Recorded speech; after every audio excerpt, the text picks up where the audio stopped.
after they gave me एक line है, बोला helmet.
My daddy is little clear. आपका जूनियर 11th भी आपने गोल्डन वॉक भेजा था क्या? हाँ, और क्या ऑनलाइन था ही नहीं. So I guess we are the dynamic duo.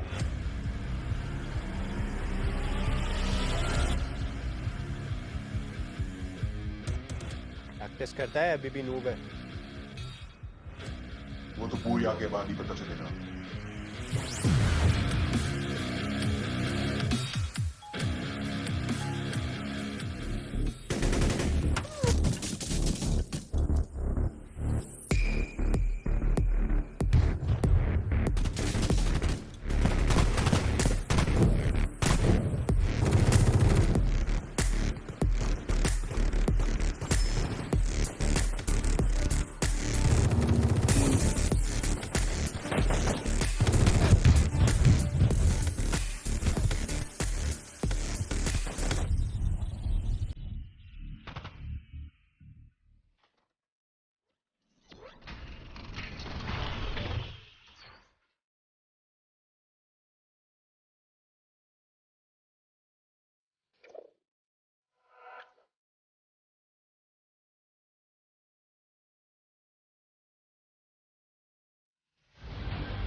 Let's not underestimate.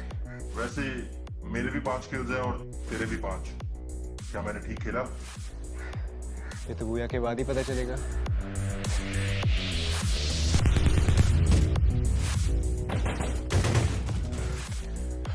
तू वेट कर, मैं देखता हूँ. अबे रुक जा.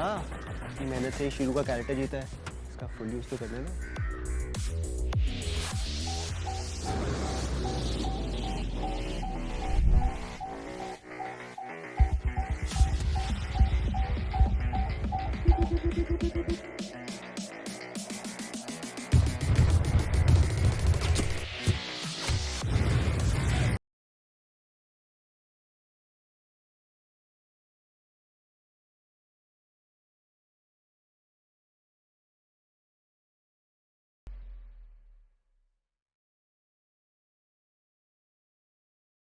Previously on What's Up Free Fire.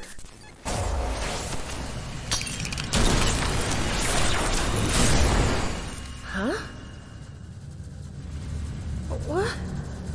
What is this place?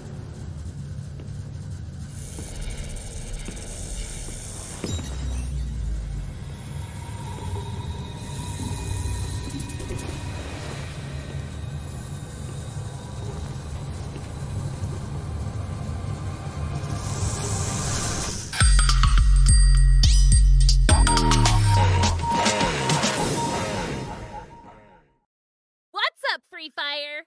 Welcome to Season 2. I'm back! This is our first episode of the new year, so new enhancements are in order. First up, a big one. Training Grounds Remake. This island is now bigger and better looking. A new, full-sized racing track is being constructed, allowing you to experience the thrill of speed with your friends. Now all we are missing is a super fast car. The target range is also renewed to provide more visual feedback as you hone your skills. An esports hall of fame will be built beside the social zone. Get up close and personal with your favorite team and professional players. Revel in their glories as you forge your own records in the game. You know, I kinda miss Moko. Okay. But seriously though, we are the dynamic duo, don't you think? Now you can form your own dynamic duo.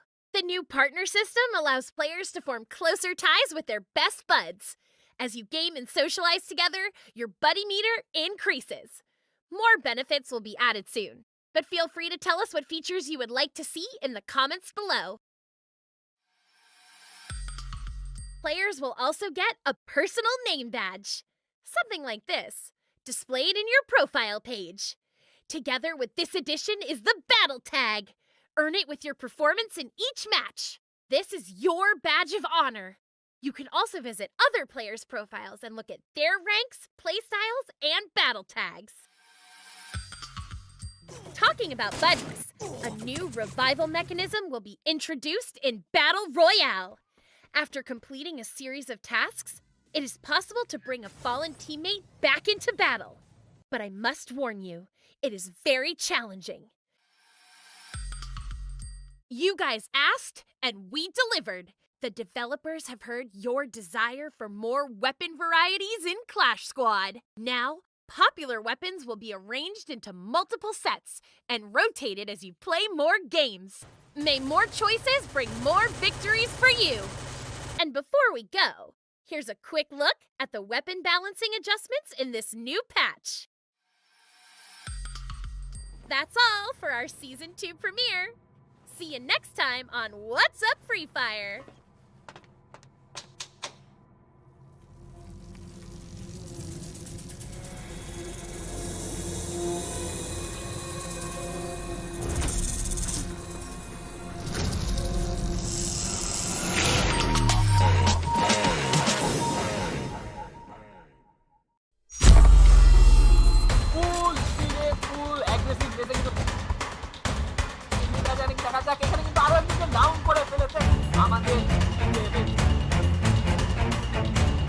অসাধারণ game play from hotshot fight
এবং লাস্টের দিকে gaming নাইমে যখন eliminate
हाय मैं daddy slate slayer आपका junior 11th भी आपने golden walk भेजा था क्या हाँ, और क्या ऑनलाइन था ही नहीं। So I guess we are the dynamic Duo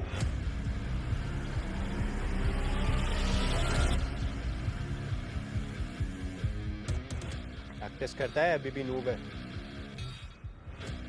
वो तो पूरी आके बाद ही पता चलेगा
Let's not underestimate. वैसे मेरे भी 5 kills हैं और तेरे भी 5. क्या मैंने ठीक खेला? ये तो बुया के बाद ही पता चलेगा.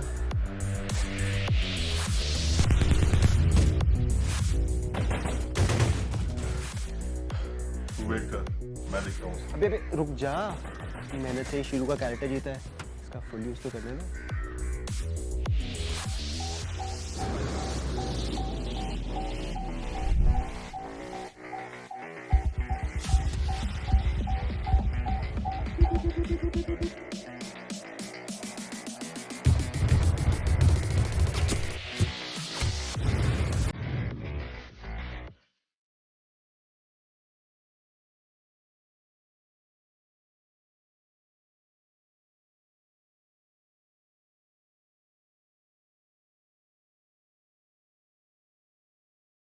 Previously on What's Up Free Fire.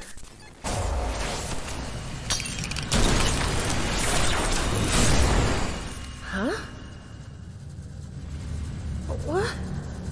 What is this place?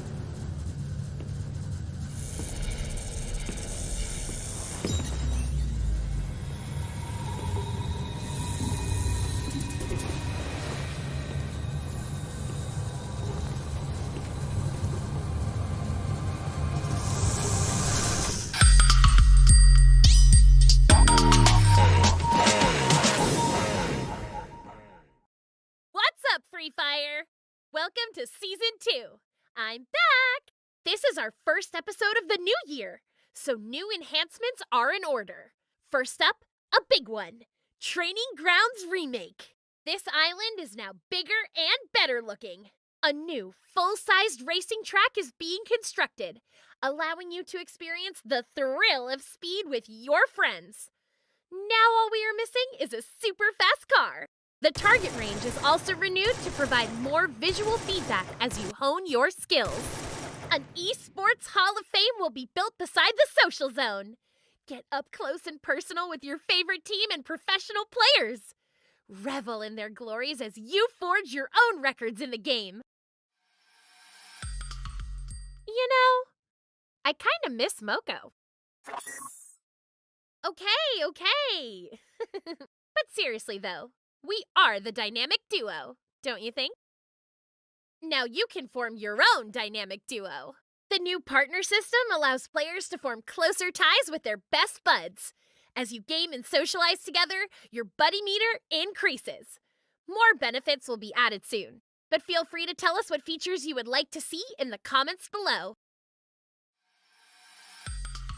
Players will also get a personal name badge. Something like this, displayed in your profile page. Together with this addition is the battle tag. Earn it with your performance in each match. This is your badge of honor.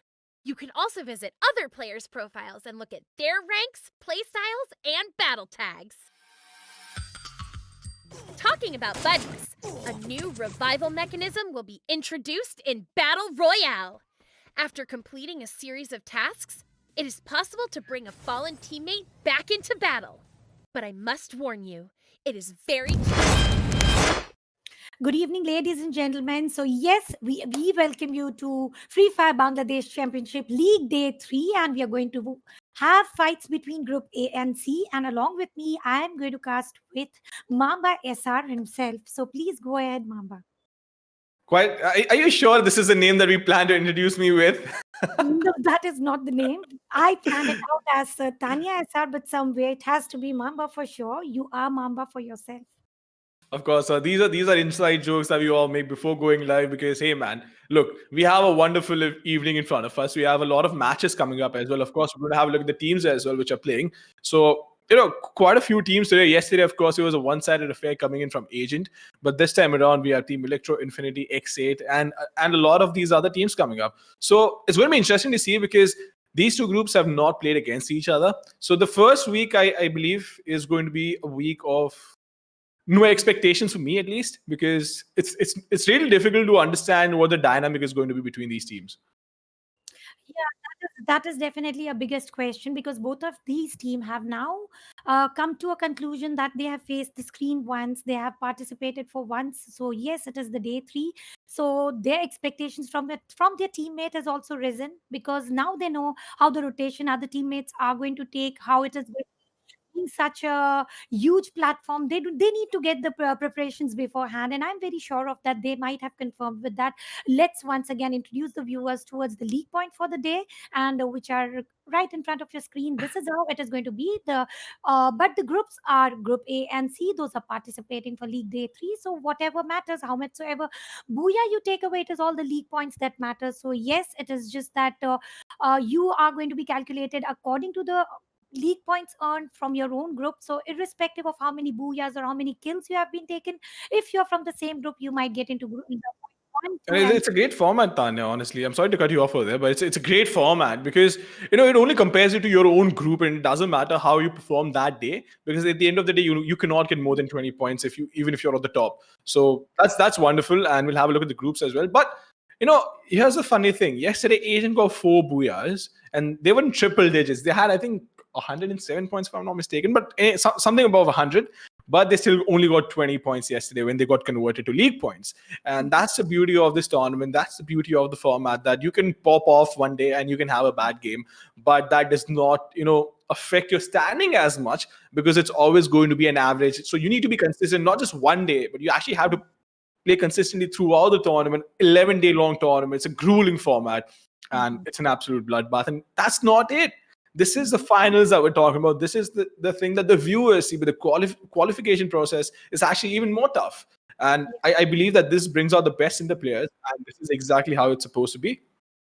Yeah, that. So yes, it is very interesting, and we are going to see very interesting matches from here on, because yes, the first match for the day is just around the corner. And before that, I would add, are there any teams that you're looking out for, Mamba? Because we have seen the performance from both the groups. And yes, for me, I'm looking out for Electros. I've seen them performing very well on League Day 1. So now, yes, I do have some expectations. Just like yesterday, I said that I'm expecting some good fights coming from Team Agents. So yes, this is the team I'm looking out for the good strikes, for the good entry.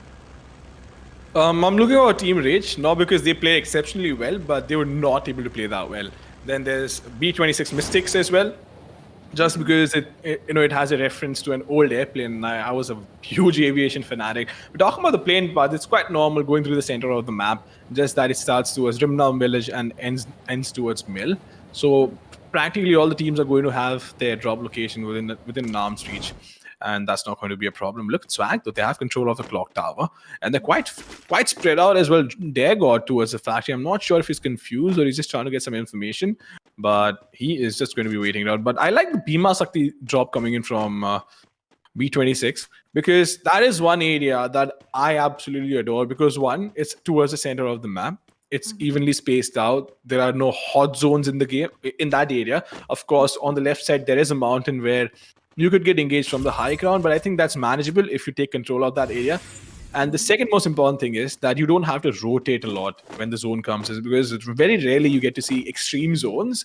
And this gives you a definite upper hand in terms of having positioning advantage. Yeah, that is absolutely correct. And I was just wondering why the Sentosa is deserted and somewhere out of the blue. Now it is one team, which is your personal rooted team, Team Rage. And now Sentosa is being conquered by them, because there's nobody else to contest them. So now the flight path being just through the center of the map, it is very good. The spread outs are very wide. I don't see two teams fighting for the high tier loot zone or somewhere. Everybody is within themselves. So this is the first day I'm seeing these Bangladeshis player going for the passive approach, or maybe they just don't want to head towards the land and fight situation. But over here, there is some fighting situation coming between the TXBs, and real soon we are going to get to know who is just about opposite to them. Yep, and for now, TXB is looking pretty cut and dry. They don't have a lot of utility. They don't have a lot of weapons as well, and quite a nice name, Baby Girl. This reminds me. I think this is a reference from one of a very popular pop show, and I like these small references. I mentioned B26 as well. There's Baby Girl, and I'm not quite sure what the reason was behind that name, because I think everyone has a backstory except for maybe for some very generic names. But for me, my name comes from a mouse. and that's quite interesting. A gaming mouse, because typically Mamba is supposed to be a snake, but I did not think about it when I was deciding upon my name. But getting back to the game, Tanya, it's been quite a slow start. Usually, at least for the first 2 days, we did not see such a slow start. Yeah, definitely. I was not expecting this slow start because I had something running around my mind because the players will go through more aggressive approach for more fights, or maybe they are going to progress on the side of aggression. Indeed, they are going towards they're going back foot. They're going passive. I don't know the reason behind that. It's just that they want to last a little longer for the screen, because yesterday for the last match I did see that it was hardly 3 minutes left to the match to complete, but there were 10 teams surviving. So since yesterday's last match, I think the approach of these players is changing somewhere around. And if this is the way they are going to play, let's talk about the rotations maybe, because there are no fights going on around. Yeah, there are no fights going around. I think the rotations are actually not going to come in for quite some time right now, because the first zone doesn't give you a lot of damage, and if you have proper utility, and this is exactly what I was talking about, by the way. Look at B26. They're dead in the center of the zone. Bhima Sakti, I firmly believe, is a very underrated location. Sure, you might not have a lot of loot initially, but does it really matter? Because you're not looking to take initial fights. Yeah, but Bhima Sakti strip is such a center of the location. Usually, some part of it is mostly always covered for the safe zone, safe circle. So, holding Bhima Sakti strip somewhere, it is very difficult because you are the center, and you get the enemies. The opponents get attracted to you once you are exposed with your gunshots and everything, so it is very easy to eliminate you. So now going for the center is somewhere a disadvantage, definitely. From my perspective, definitely everybody has their own, but I would never root out for the center of the circle, because then each and every team from all around the corner are going to spot you out, and you might get eliminated first. That is the first part. But for the second part, if you contest the circle very early on, you get the advantage of zone, advantage of the best hard compounds you can spot onto, and also you can easily spot out from where you can gatekeep. Basically, you can gatekeep. Yep, you can easily gatekeep over there, and that's the beauty of having a good position as compared to the team that's trying to push you, right? And you always want to take a fight which is not a 50-50, but you have an upper hand. So maybe try and take a fight where the odds are 70% in your favor, and that's the best situation to be in. But these are professional teams. All of these guys really experienced players, and they're not going to make mistakes. They're not going to slip up. And if you do end up slipping up, then the enemy team is definitely going to capitalize on that. So these guys will make sure that they don't make mistakes, at least not silly mistakes, because again, these are high stakes situations. A very important tournament for the Bangladeshi scene, because I think for Bangladesh, this is by far the biggest platform they've had in terms of representing themselves with Free Fire. And what a way to start. It's been an incredible start. And I believe that it's going to be an even better journey. Absolutely, it is just the beginning for Free Fire, because yes, this is the first international event happening for Bangladesh, and I'm very sure of these players are making the most use out of it, because you have to, when you get such a good platform to show your skills, and being so experienced, skilliest player, they have been grinding, because we have seen their play, we know how the approach, because I have never seen any player left out. The solo man standing, going for the passive approach and all that story, I've never seen them. If you have to fight it out, all four players support you very strongly, and it is going to be 4v4 situation. Somewhere either the whole team gets eliminated, or somewhere it is just one team remains unhealthy and one team is eliminated. So it is always about the elimination. I've never seen a solo survivor going for the rotations, longer rotations, or surviving until for the standing points. They are basically fighting it out for the kill points, and they are very hungry for it. But today's day, it is already 7 minutes down, 12 teams, 48 players intact. And Mamba, if you remember, yesterday we were just discussing 1 minute and 15 seconds, all four players eliminated. One squad was totally wiped out. So today's day is entirely different from what we are seeing from previous days. That is true. It's been very different. It's been, it's almost 8 minutes into the match, and not a single shot fired, not a single person being eliminated. You know what that means? The last few circles, it's going to be so intense that we either are going to lose our lungs casting it, or we won't have a single clue as to what's happening, because the kill feed is going to get filled. Multiple teams fighting with each other, third parties happening all over the map, and it's going to be pretty brutal, Tanya. It's going to be very brutal. Oh yeah, we might die for a breather because once, yeah, because once so many teams, the rainbows which I talk about, though rainbows also have 7 colors, but I think for the final circle we might get to see more than the rainbow colors. We are going to see almost 10 teams because everybody is going for the survival play. But somewhere I feel the first fight that we are going to witness is going to be between Team Electro versus B26 Mystics because they are very close and it is on the location Bhima Sakti Strip, the center of the circle for now. Somewhere Team Riot is holding on to Peak. Peak is also one of the best locations to hold on to. You get best of the loots as well as so many compounds to capture. That is true. You get so many compounds to capture, and it's really interesting. I'm not quite sure why this happened. That the teams decided to play that passively, or maybe everyone just was in sync with the drop locations where nothing was being contested, and they don't see a point in rotating at this point on. So it's only going to be the zone which is going to force these fights because players don't want to rotate, and that's fair. That's fair. You don't want to rotate when it's not necessary. Don't change something which ain't broken, right? Yeah. So let's see. And talking about chain here, the chain pattern is going on for Team XB. They are walking into the straight line, and I think they are going to walk through straight into Mask Boys. And we have seen Mask Boys plays on League Day 1. I think they played very well. And they are good at spotting, but somewhere when they go with the firepower, they confuse themselves with which player to knock first. So let's see how is the approach for today because definitely we have seen lots and lots of changes for the approach from the players, and right now it is only one player who is struggling to enter the zone. He is left out or he is AFK whatsoever. He needs to make sure he enters the zone safely because ultimately when you have to take a fight against a squad, your one missing man also matters. That is true. Every man counts, and it's always important. Shuo is going to find the first knock. Dagon is going to get knocked out. He's going to be eliminated, though. That is question. And he does have a lot of backup, but look at that. Sparking, he's not going to wait. Parafal in his hands, and he's going to try and shoot away the blue walls coming up as well. The Chrono Shield is quite OP. If I'm being brutally honest, this one thing has changed the entire outcome of the games. And Shuo is actually going to be very aggressive. He wants to push up. He wants to make sure that he buys his team time so that their god can be revived and their god is going to be finished. So that is going to be the first blood coming in. And well, that's quite unfortunate for the player who got finished. But now the trades are going to start coming in. Tamim knocking down Shuo with the orb, and he's going to finish him up as well. Yes, indeed, he will. He doesn't want to wait. Yeah, he doesn't want to wait, and it is just the revenge that he wants after losing one player. He wants to make sure that he eliminates not one but full of the team. Little does he know that there are no other players coming from Team LNC. It was only one solo flanker, maybe scouter, maybe. But yes, when you go overextended from your route from your team, this is the situation that might come up to you. One man entering, getting spotted out, getting eliminated. Though Sure did manage to get one kill, but still now this team has to go ahead as a trio. And now the fight has also been escalated between two other teams, which are going to be Team Rage versus Eclipse TRB.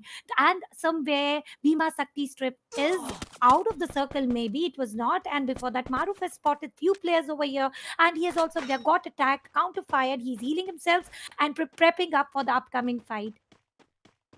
He is indeed prepping himself up for the upcoming fight, but yet again, 11 minutes down and only 2 players being eliminated. Maruf is going to get knocked down, and the double snipe is working out really well for Gordon because he's not going to take a breather. He will keep on firing lead. He'll keep on raining lead onto the enemy team. And over here again, just taking that vantage point, making sure that he has all the information that his teammates need and will convey it to them. So, a really nice position, even better weapons to work with, especially the snipers, and that won't allow ECL to peek up. But if they try to rotate, they might actually still lose out on one more player over here. Yeah, they might because the zone is closing in. They need to rush into the open fields, and if they do so, the Team Rage will easily spot them out. Now, after losing one player, they need to go passive maybe, or they need to take the rotation from the different angle because they are already aware that there is one team waiting for them. They might get gate kept, but before that, the team who have taken a close call, it is Siphon who has already started giving some shots, and over to that, it is a UAV who is exposing 4 teams already, and now this is the chaos which we are talking about near to the Bhima Sakti Strip. All teams engaging into fight, but before that, it is Team Electro is making sure of to get the first frag when they are fighting against Team Cyanide. Yep, they are fighting against Team Cyanide and Shuo over there. Look at him standing behind the glue wall, trying to make sure that he stays alive and does not fall prey to all the nades coming in. And if you notice, they actually are calling the crates around the house to get some more cover once they have to hop outside. And that's a very smart move because, of course, you're going to get the loot as well, but you're also going to get solid cover to work with. Oh, what a shot by Bladers on to Spartan. And that is going to be very important. That knock is going to throw off the entire balance of the team. And this might be a 3-way fight. Are we going to witness a 3-way fight? The nades are going to rain in as well. Light out, trying to fall back. But we have two teams waiting out over there. What do you think, Tanya, is going to happen? The whatsoever is going to happen, it is going to be very intense because it is going to be the battle between 4 teams. Though 2 beforehand, they are the closest one, but it is going to be B26 Mystic who will definitely try to take the advantage. And before that Mystic could take the advantage, Team Riot has already gone with M249, the weapon best when used for the long range, and they are making the most use of it. Very good damage given. 1 knock also taken down, but is the kill going to be confirmed because the kills might be backed by some other team as a free kill when you try to take a long range fight and try to do the third party action. Yep. But Ahnaf is going to get knocked out. He does have the sniper. He's the sniper for the team, but Chuo also has an M249 to work with. And look at that. Siam is going to break that glue wall. The Chrono Shield coming up as well. And Kingsman trying to push in. He does have the dual wielding vectors over there. And he can go in and break the glue wall. But is he going to have backup from his team? That is going to be the question. Ahnaf getting one more knock for himself. And Siam just waiting it out behind solid cover. Does have a sniper to work with. And can dish out a lot of damage. But he's going to wait it out. Missing the first shot. Can he connect the follow-up shot? Though that is going to be the question. Nobin staying behind that wall and trying to make sure that his VSS connects some shot, and if he has the Reaper bullets, that is going to be even better for him because he can still dish out damage while he's not fighting. And Siam once again trying to get that shot, but he's going to knock out Chu if I'm not mistaken. Jibon is going to get knocked down because of the play zone. 37, 34 players alive. Mars Boy being eliminated, position 11, and Siam just trying to go inside the zone. He needs to stay alive. He's putting up 3 glue walls. What are you going to do with so many glue walls? Because if you're being shot at, it doesn't matter. But I think he's just trying to confuse the enemies as to which glue wall he's behind. Yeah, absolutely. And he might get a little bit safe through the bullets that are passing through. And the zone is definitely going to give a disadvantage. And this team rage 3 players down.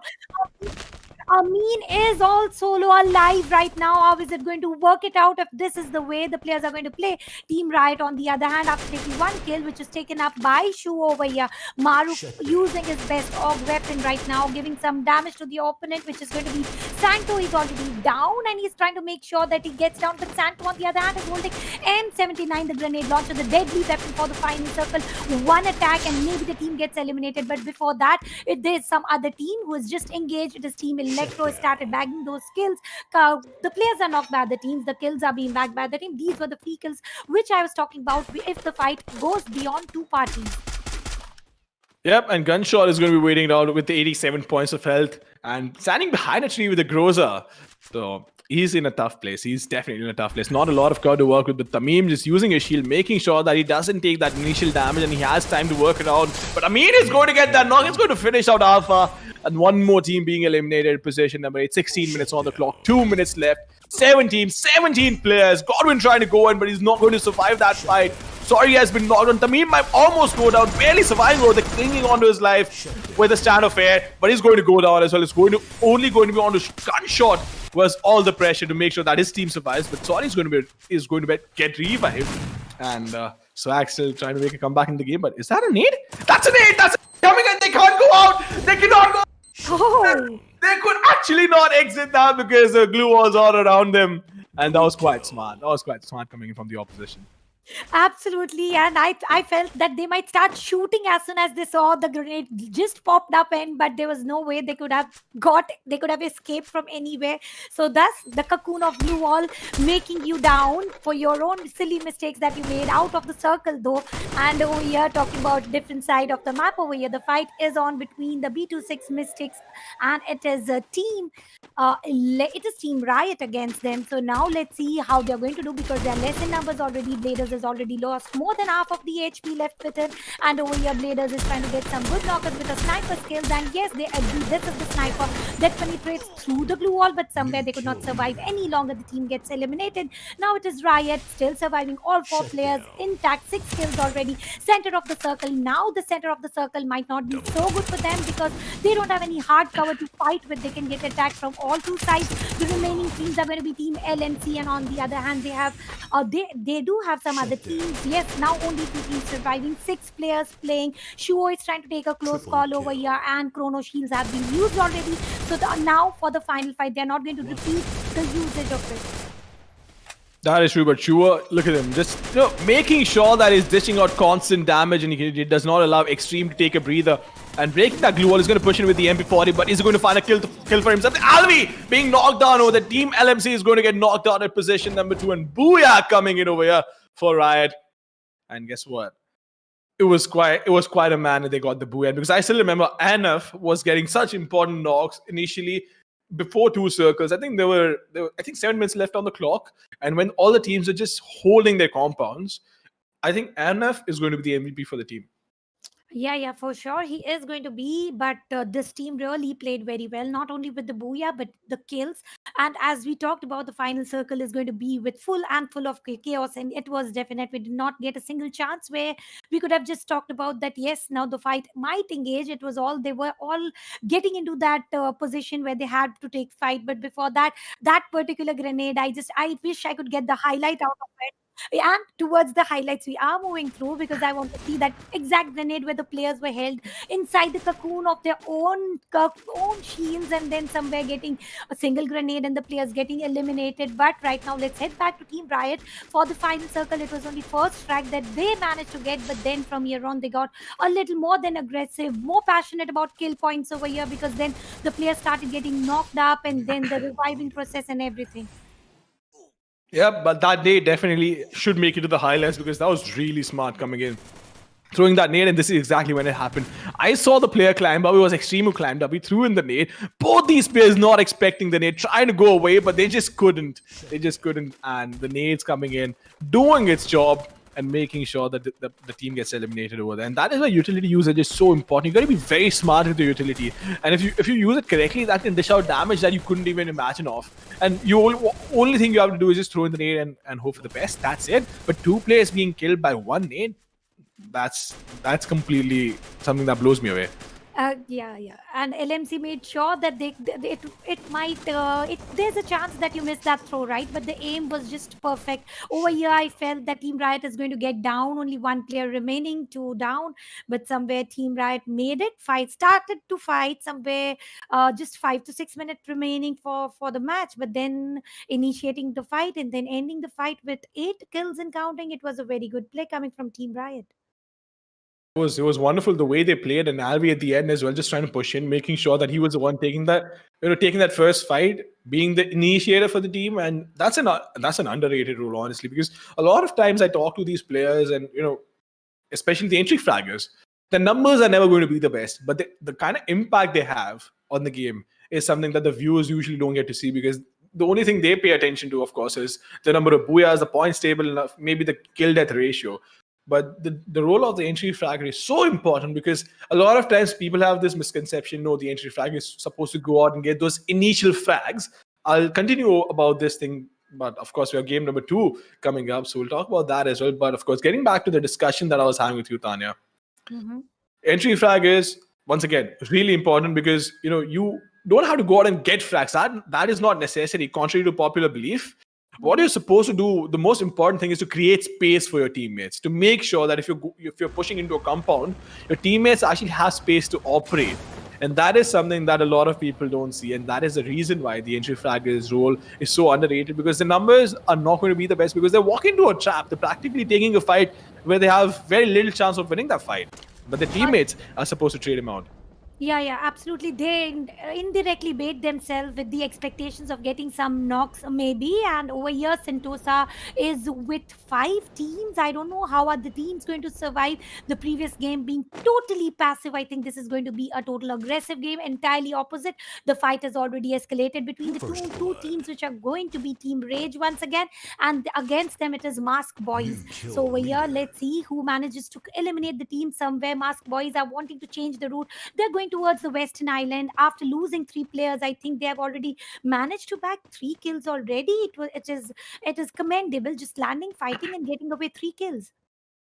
Yeah, but did you notice something? Literally every team is towards the southeastern front, and nobody is towards the northwestern front. Nobody dropped over there. And yesterday as well, we saw a very weird drop pattern. But All right, this is interesting.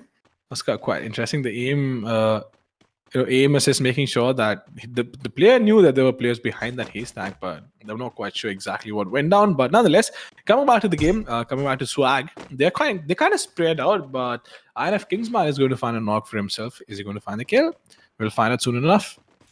For sure, we are going to find soon enough. Talking about Team Swag, I still remember the way Team LNC eliminated 2 players. Now they're going to make sure that they don't go within the cocoons of glue walls, because if you tend to go, one grenade might eliminate you totally. But now over here, sorry needs to be sorry somewhere. He is away from his team and to such an extended length that if he gets knocked up, there's nobody to save him. Or either it is Tamim or Tamim as well taking the lead, but all 3 players are together. And now finally they decide to reunite. Now they are into the split of 2-2, except for one player still going for the water routes. I don't know the reason for them. I was expecting some fights coming early on, but somewhere again the passive approach is on. It is just like the switch on and off. The aggressive mode on has now turned it out to go off. Over here, Team XB going for the highest resource zone, moat house, the best place if you want to go very slow with your gameplay, because over there they are usually very less numbers that they decide to land onto, and this is the team who have gone through that. So yes, they are going to be good at utilities and they're going to stay very strong until the end, because there's nobody to contest them. Yep, there is nobody to contest, and that is absolutely true. But this is going to be a very interesting fight for me, because the ski lodge is always a place where there are a lot of honey traps and a lot of landmines that people can have. But look at that! Oh, what? Alpha just goes out there, destroys Alvi, and I assume the fight would go on for long because there were 2 chrono shields on the opposite end as well, but they just chew through it. And the reason behind that is because they have DMRs to work with. And I always mention that the DMRs can chew through glue walls, through shields so quickly, and that nade was so good as well. NF is going to lose out on his life real quick because he doesn't have any more glue walls to work with. And Dacruz is going to find that opening, but we still have Maruf who's going to be staying alive over there. But is Fleps going to revive his team, or is he going to engage the opposition? That is going to be the question. He does have solid cover to work with, if I'm not mistaken. Yep, Maruf has solid cover to work with, and this could be the clutch that his team is looking for. But it's not going to be easy. It's definitely not going to be easy.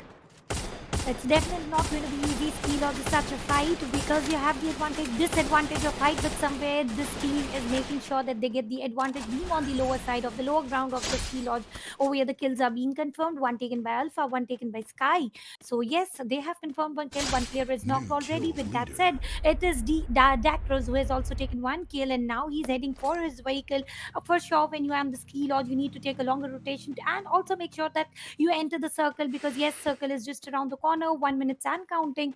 So let's see what is their next plan. After taking 3 kills, 1 player has definitely tried to flank it out, run away safely. This is also something new that I am seeing, because right now, until now, what it was that all 4 players engaging into fight, either eliminating whole team, not wanting to fight for the standing points. But now the players have realized that these league days does matter, your consistency does matter. So now getting eliminated so easily is not the chance that you're left with. But here, Team LNC has just entered the match with 3 kills. There are only 3 numbers. I don't know what the cause is.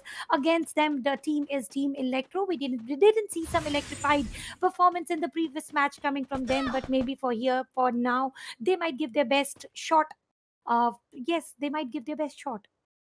Yep, and that's the beauty of this format. It does not let extremes affect your results, and it does not let extreme affect the outcome of the tournament as well. You could have a bad game, sure. That's no problem. You could have an incredible game. That's no problem either. It's always going to take those averages of how consistently placed were you in your own group while competing against the other groups. And that is why I've fallen in love with this format. And I've seen a lot of formats. We've seen, if you go by the convention, there was GSL, round robin, whatnot, so many other formats to work with. This is just incredible. It's really good. This is definitely good.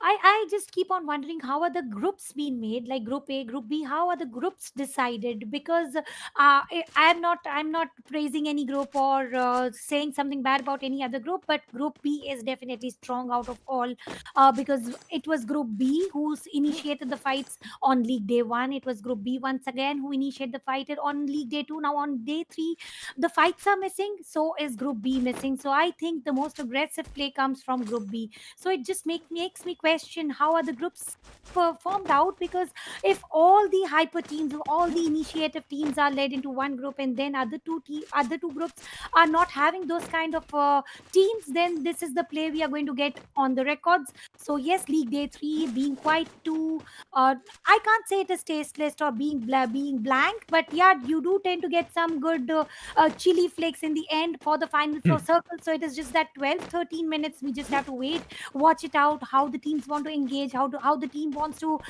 proceed for the future fights. It is just that the long rotations, the group noticing and then taking a back foot.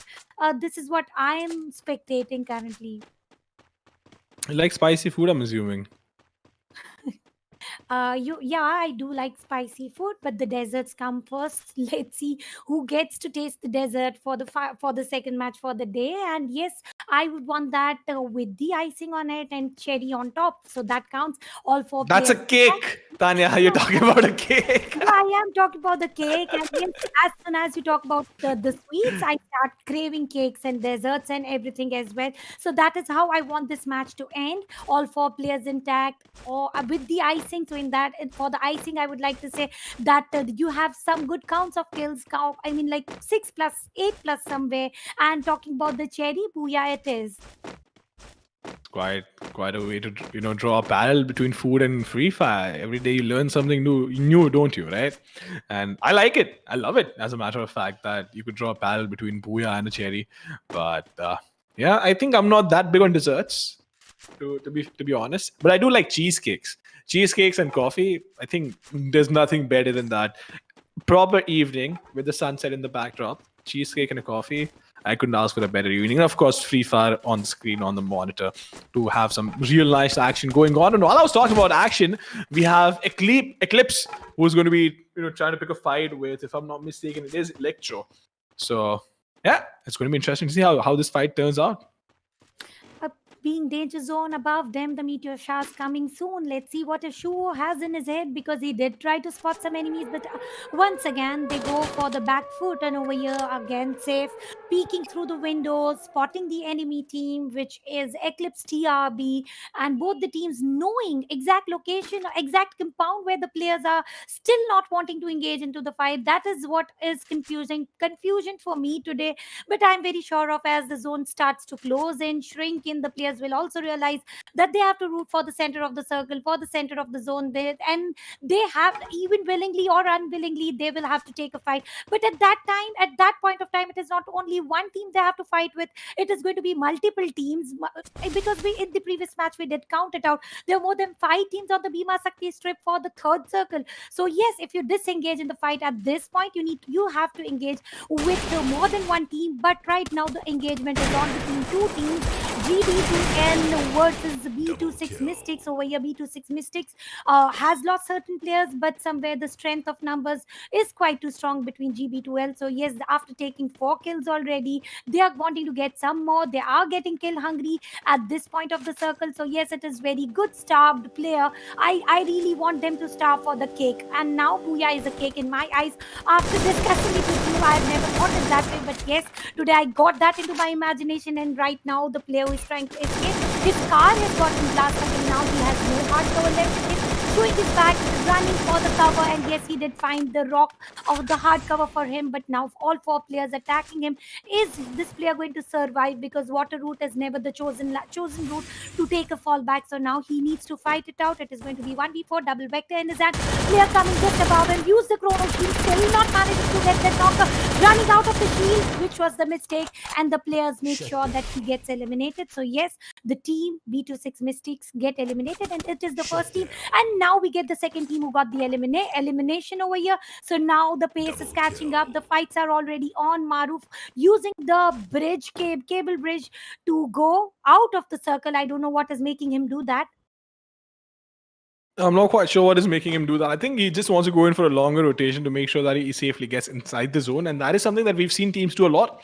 They go out, get the longest rotation possible. Still, the second zone would not give you that much damage if you have enough utility to work with. And you can definitely survive the brunt of going outside the zone and just going in for a longer rotation. And that is exactly what he's trying to do, making sure that he stays alive for as long as possible. But look at this. We have Siva N coming in under the bridge, and Saina just trying to stay away from imminent death. Yeah, absolutely. They are getting the cover under the bridge. Perfect location to hold on to. Nobody spots you. You can save yourself for the final fights. Golf course being the center of the circle for now. But yes, the zone will definitely give the brutal shift. The players on the southern island over here, now we are going to see a very good fight, because entry to the circle through the bridge is going to be difficult one. Two teams are going to collide real soon, which are going to be Team Infinity against Eclipse TRB. They did manage to hold their fight for so long, but now there's no stopping them. Tanmoy has already spotted one of the player taking his dog out and now trying to fire some shots. Both were around. The chrono shields have already been used. Blue walls have been deployed over here. Tanmoy with very low HP left. He needs to heal himself up for future, for continuing the fight over here. Yes, Tanmoy ready with his it is Og that he's trying to use, and now finally we get to see one grenade. Now he's very sure of that. If you have a glue wall there, you might be players, but the players escape. Indeed, Romjon gets down. Mehdi gets down. Now two players surviving. Two players already with very low HP, and now this team that decides, let's go confirm our kills over here with the shotguns in their hand. Yes, going for the close call. Shotgun is definitely going to give you the advantage over here, and Nobeen makes sure to get one kill over here. Now it is only one man standing for the opposite team. Yep, it's only one man standing for the opposite team, and that is when things start, becoming really, really difficult for him, because there's so much pressure. Of course, there's pressure of fighting the opponents, and also the pressure of all your team is spectating you. And trust me, it's not fun. It's not fun, having your teammates judge every single move that you make. But Spartan might actually get a knock over here. He misses the first shot. Can find the second? Nope. He does not connect the second shot as well, which is quite unfortunate. But he doesn't realize that Superman is right next to him. Superman, actually. Yeah, it is. It is Spartan who is also holding the bridge, which is not in the zone. There's one more team who is out of zone, but on the land, not on the bridge. It is Team Rage. We have seen the Rage's play coming from Team Rage. Are they going to go for the same? Because Superman did get a good knock, used his chrono ability right now, and I think he got eliminated because we did not get any kill feed though. He's either out of round Rage. Team LMC, yes, it is Team LMC who got eliminated over here. Spartan running into the open fields, open roads, which is not expected coming from him. After losing two players, you need to go a little safer side. You need to go a little passive, because you have to fight against a squad, because being less in numbers is already a disadvantage, and now going through open fields, open roads is going to get you nothing but a finisher. Yeah, it's only going to get you a finisher, and that's a tough place to be in. But GB2L, okay, yeah, 6 kills to themselves to work with, but Swag having 0 kills, which is a surprise. They've been playing very passively. It's not something that I expected from that, but Gunshot is going to find a knock for himself onto Amin with the SKS that he has. And SKS is honestly one of my favorite DMRs, along with, I think, the Woodpecker. The Woodpecker is really good as well. But the shield coming up, there is a glue wall as well, so it's going to be difficult to break that. But Sorry might just be in a bit of a pinch. He's going to try and break that glue wall down. There are multiple glue walls. He's going to try and shoot their feet. Honestly, why even bother shooting down the glue walls? But they're being shot at from the right as well now. Oh, the meme. That was spicy. That was spicy for sure, and now we are waiting for the desert. Talking about spicy, now don't get me hungry over here, because there are some other kill-hungry teams who are wanting to get as many kills possible. Swag did manage to get 2 kills, and yes, one of the player, due to the long range, they got a knocker, but he is definitely going to get the revive. Over here now, they are going to get another fight on, which is going to be between team.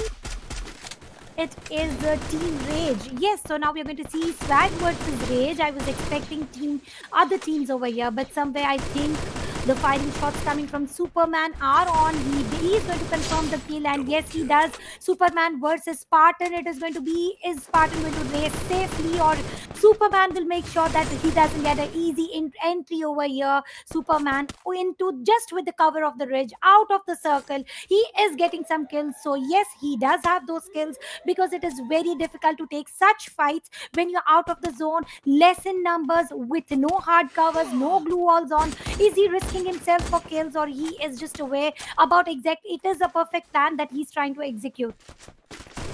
Yep. It is probably a plan that he's trying to execute, but it might work out. It might not work out. It really depends on how he manages to execute it. But Tamim, in the meantime, is going to be waiting out behind the solid cover. Sorry going in and healing himself with the inhaler. But Gunshot, he's confused. I think he's confused trying to go if he should go in or not. But Team Riot, of course, at the top with 22 points. LMC with 13 points right behind them. And look at Tamim. He doesn't want to slow down. He wants to go in. He's going for the kill. He is going to get a kill for himself as well. Falls back, but sorry, he's going to get knocked out. He's being fairly aggressive over there. But dear God, look at that. Tamim is still using that solid cur to his advantage, making sure that he's taking pot shots onto the opposition with his DMR.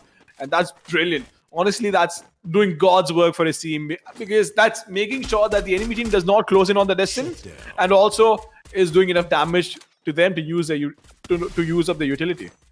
Yeah, they have given enough damage. They have entered the circle, and now two players standing over here to try to do the gatekeeping. And now we are headed towards Riot Shuvo, who did get 5 kills in the previous match. And now I think Team Riot is on or off. I'm not exactly sure about it, but what I'm sure about it is a G62, a G82L, who are all good to go. 9 kills already, all 4 standing straight and strong alongside. And I'm saying that I think there was some curse shade. Darkus got eliminated. He was the highest fragger for his team. Right now, Team Swag with 5 kills within the zone. Now fighting it out against Team. They are trying to stop. They are trying to stop the Team GB2L to enter, and they did get 1 kill confirmed. Now there's only going to be 3 players to whom they have to wait. Not letting to get easy entry. One more player gets knocked up, and now Dare God also getting traded in this fight over here. Sorry, also gets down. Gunshot, and Tamim now needs to make sure they do the gatekeeping part. Oh! And one more perfect shot landed. Is this going to be the clutch coming in? Because that sniper shot was really important to make sure that he gets the knock initially and makes it an even fight, a 2v2. And the question is, are they going to pull off that clutch? We have Sky coming in, getting that, finishing that kill with the shotgun. And now it's going to be a 2v2. It was a 2v4 if I'm not mistaken. And making it a clutch situation in a situation like this. Sky's going to get knocked down, so it's all going to come down to Alpha, who has an MP4 to work with. But is he going to push in? That is going to be the question. Alpha getting the by the second as well. 68 points of health to work with. A player jumping around the glue wall. It's going to go on. He gets it. This madman gets it. He does get the clutch. How does he manage to pull this off? I have no clue. That was nuts.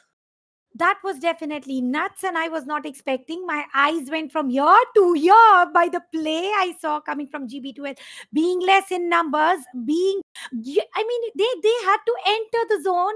They were on the negative side somewhere. He clutches it out, takes the kill.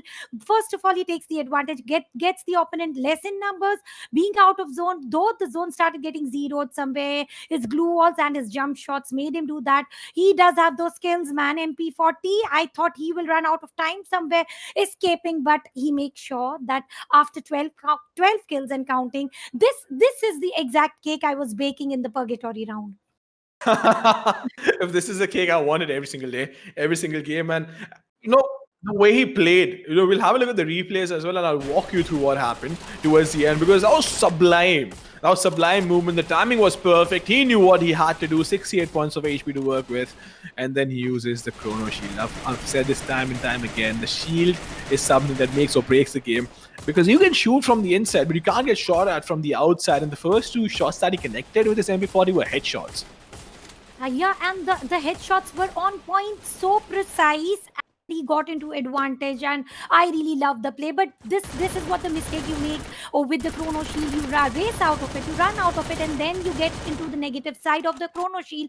You exchange the Chrono Shield sometimes. So yes, he could not save himself the way he wanted to, the way he planned. But somewhere this bridge fight, how can we forget that these two teams managed to avoid fight for quite too long, and then this bridge fight could not save them either. The teams get eliminated. One player, though, successfully runs out of this fight, wins it out, but gets spotted by some other team and somehow gets eliminated as well.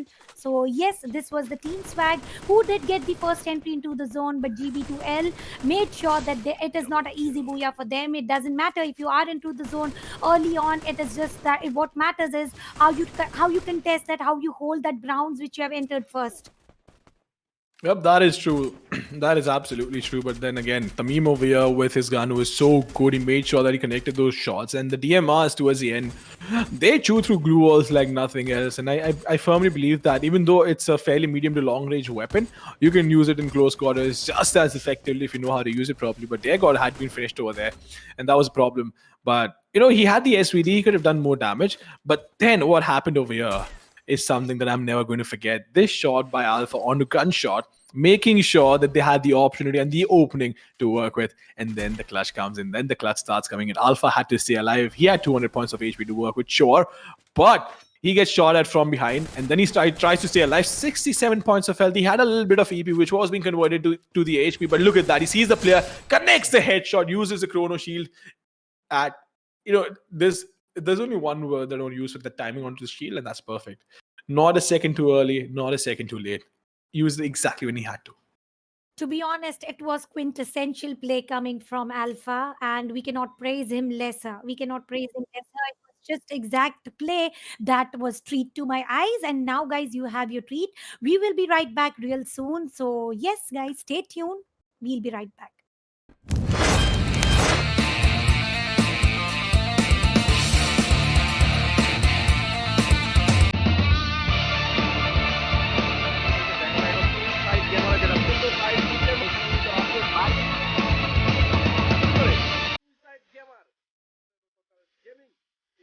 লাস্টের দিকে gaming with নাইমে zone element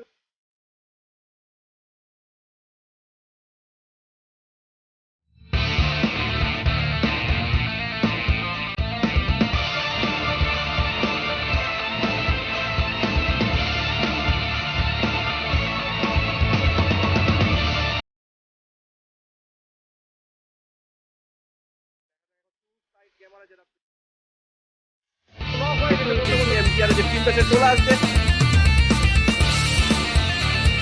এবং লাস্টের দিকে gaming with নাইমে zone element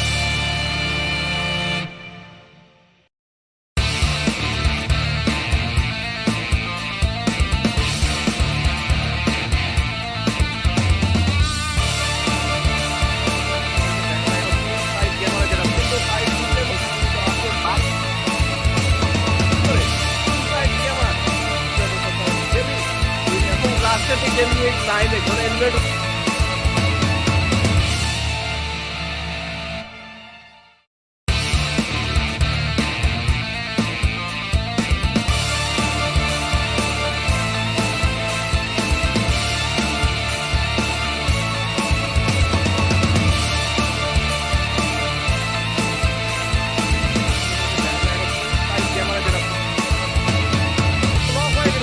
MGR যে team পেছে চলে আসবে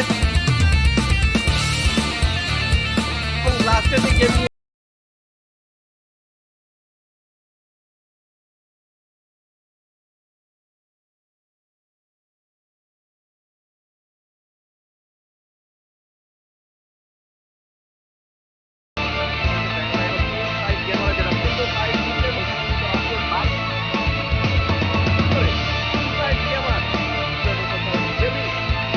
লাস্টের দিকে গেমিং উইথ নাইমে জোন এলিমেন্ট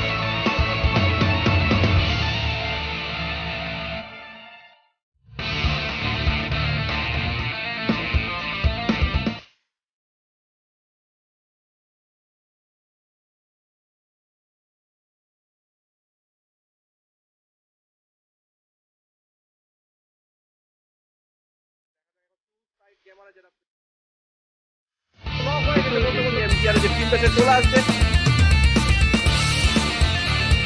এবং লাস্টের দিকে গেমিং উইথ নাইমে zone element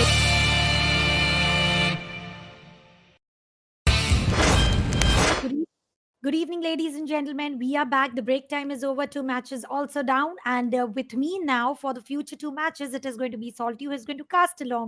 So, Salty, as we all know, we are down with 2 matches. First of which was Bermuda, where Team Riot won away. And the second one was Purgatory, where we saw a quintessential play coming from Alpha GB2L Esports. So, outstanding play, outstanding booyahs.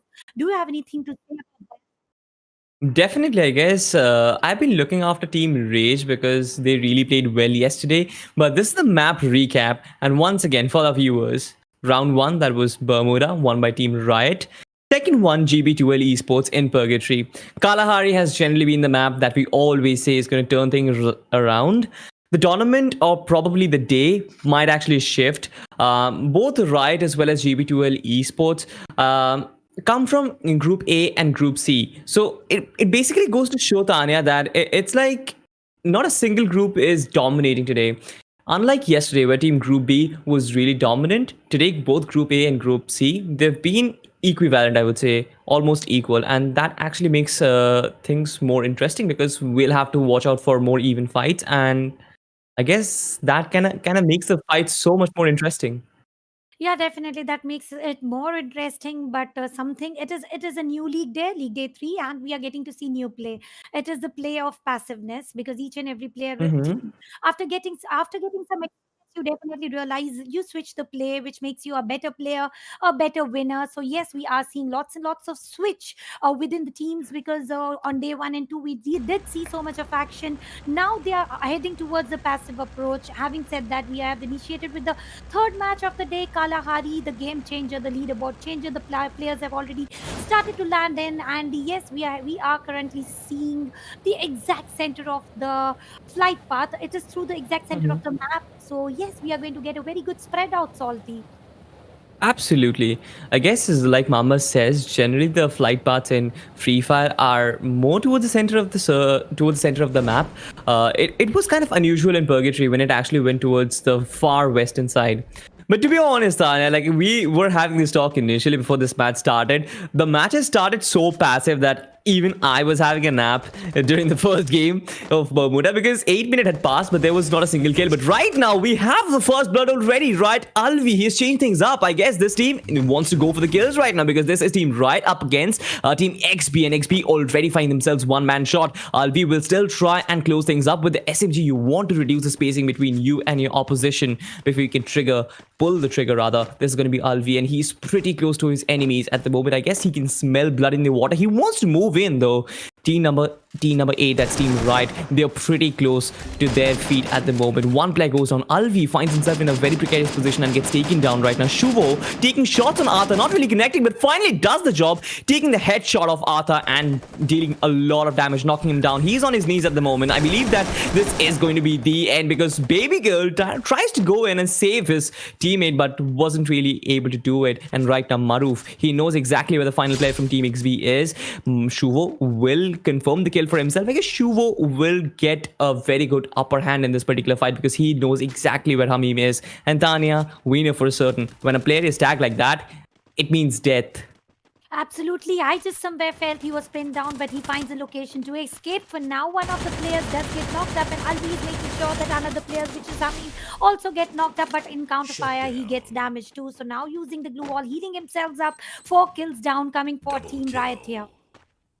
Absolutely. 4 early frags for Team Right. This is a very good start to the game because they did win in the first match of Bermuda, and on Kalahari they start with a very strong front foot. And this just goes to show that this team is very confident in starting things off today. And with 4 kills early on in Kalahari, this is going to help them throughout the game because their confidence is going to be high. Their rotation is going to be much better.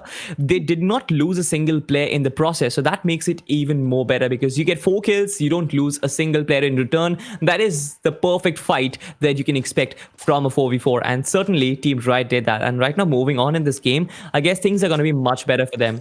This is going to be team number 9, that is Team Musk Boys. We have the in-game scoreboard coming in as well pretty quickly. That is going to give us a very good idea about which particular team is currently placed where. But yeah, as expected, Team Right at the very top with 29 points. GB2L Esports.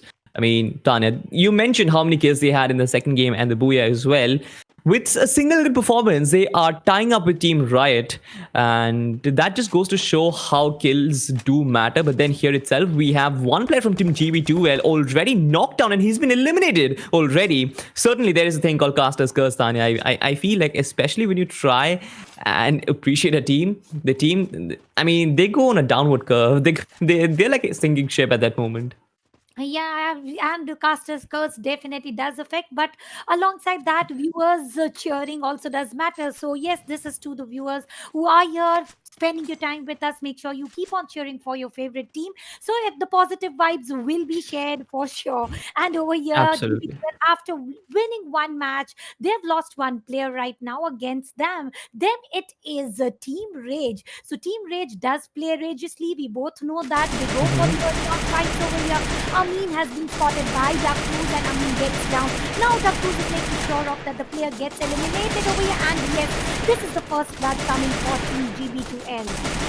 This is so disastrous from Team Rage. I don't really understand what was the concept from Amin, but the way he got stuck in that position and his teammate went in to revive him, that is probably, I don't know, swinging the axe at your own feet. But nonetheless, this is going to be a fight between Team Electro and Team 11. That is probably going to be Team B26. We have seen how B26 already suffered loss. Probably one of their players is down already. Sipon is pretty close with the Thompson, trying to take the shot against, not quite sure, I guess it is Shant. But nonetheless, with a 3v4 in hand, Team B26, they're going to have a very tough job. Something which is good in their favor is the fact that all these players, they cover different angles. So they can take on multiple players all by themselves. But then the way team number 5 is plays, that is Team Electro, we have seen them in the first day, Tanya. They were on the top of their own group, and certainly we expect a similar performance from them in this time around as well, unless and until some magical stuff happens from Team B26. I guess Team Electro is going to be on the right end of this particular fight.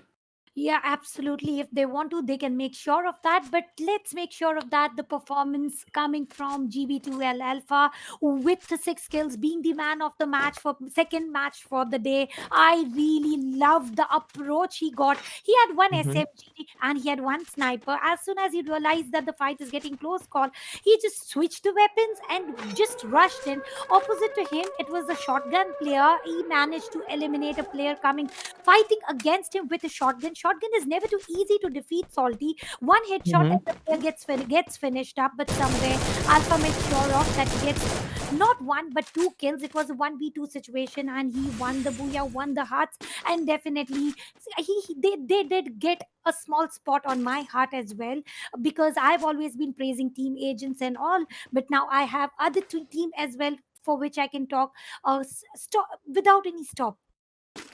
Absolutely. I guess teams have to watch out for. I mean, if you're being favored by Tanya, certainly you're going to have a very good day. We saw how Team Agent got all their stars lined up for them today as well. If something of that same happens, I'm not quite sure, Tanya, but I'm going to make you my personal astrologer.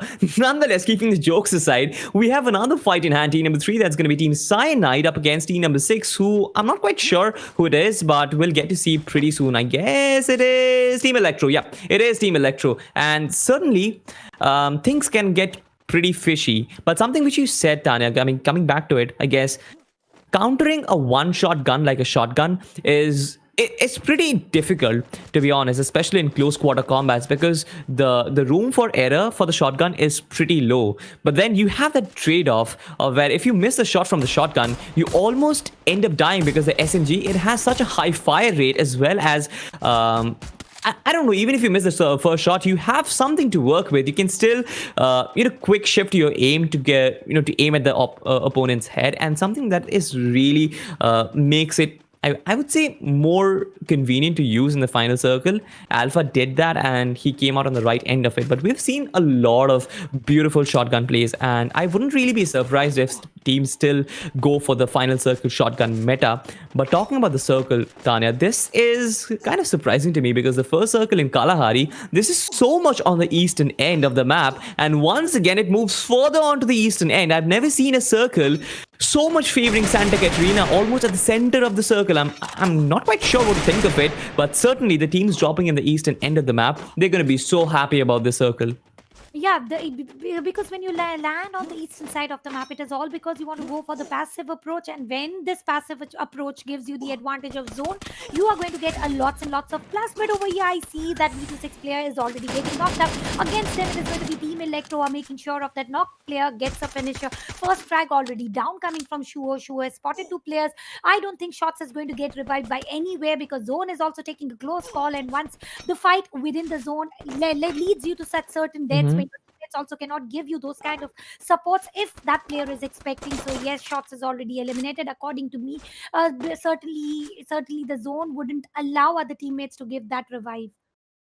Absolutely. The blue circle is going to close in pretty quick. And I guess that is going to be the call. That is going to be the warning bell for both of these two teams who are still squaring off against each other. I mean, there is no profit whatsoever. Team number 5, that's Team Electro. They have something to come. They have something to actually play here because they have got 2 kills already. They still want to confirm the remaining 2. But for Light Out as well as Bladers, things are not really looking well. Talking about Electro, I guess they've confirmed 1 more kill, and Light Out is the last one who is still standing. He will try and confirm the kill for himself, and he does that. Shuvo has been taken down, and I guess that was I'm not quite sure what to say, but that was a kill.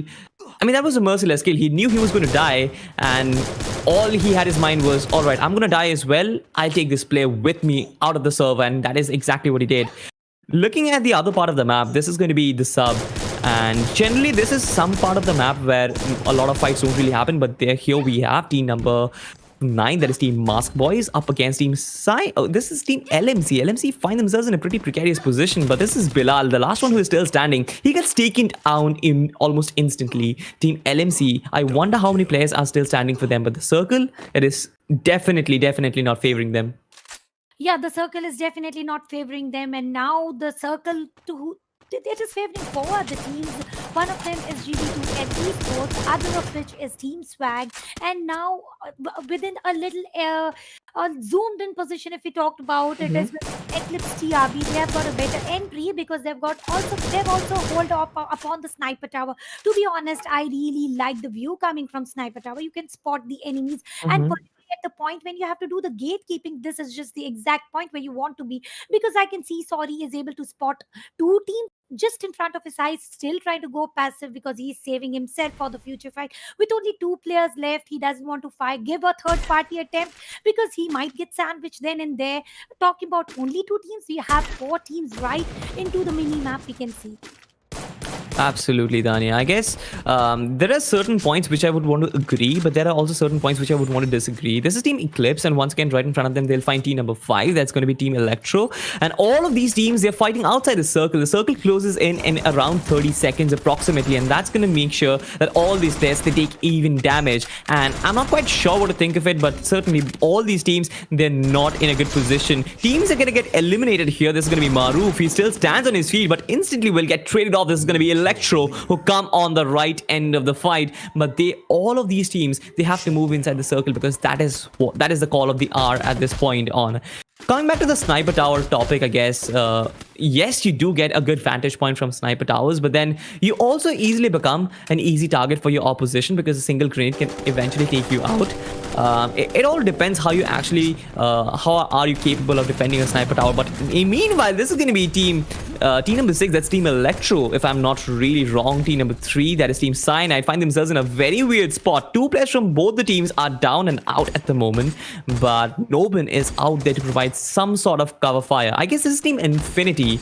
My bad. This is Team Infinity, and certainly they're here to provide some cover fire, but I'm not quite sure what to think of it. Team number 3 who still has all their players alive. 1 player is down on his knees.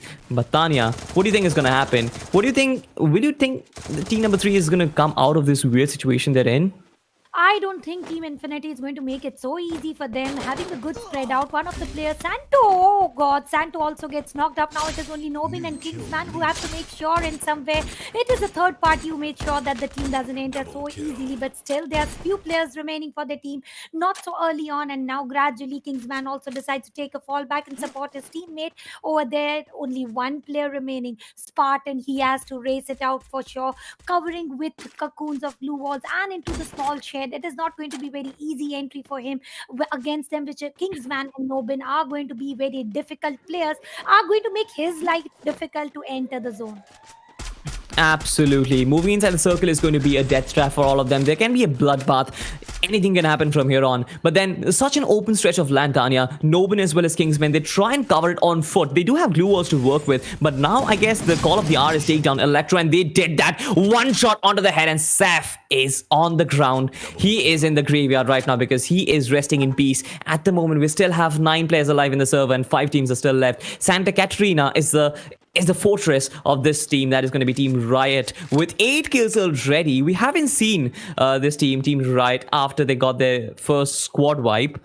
of course, in the start of the game itself. But then they got another squad wipe in their name without losing a single player, and they're still there holding the boat, holding the ship like a fortress. Here itself, we get one player down. That is going to be Anaf. He was taken down by the MP40, and I wonder if he's going to come back to his feet. At the moment, I guess it is going to be GB2L Esports. I might be wrong though, but GB2L Esports is probably the one who is still trying to challenge Riot in the fortress.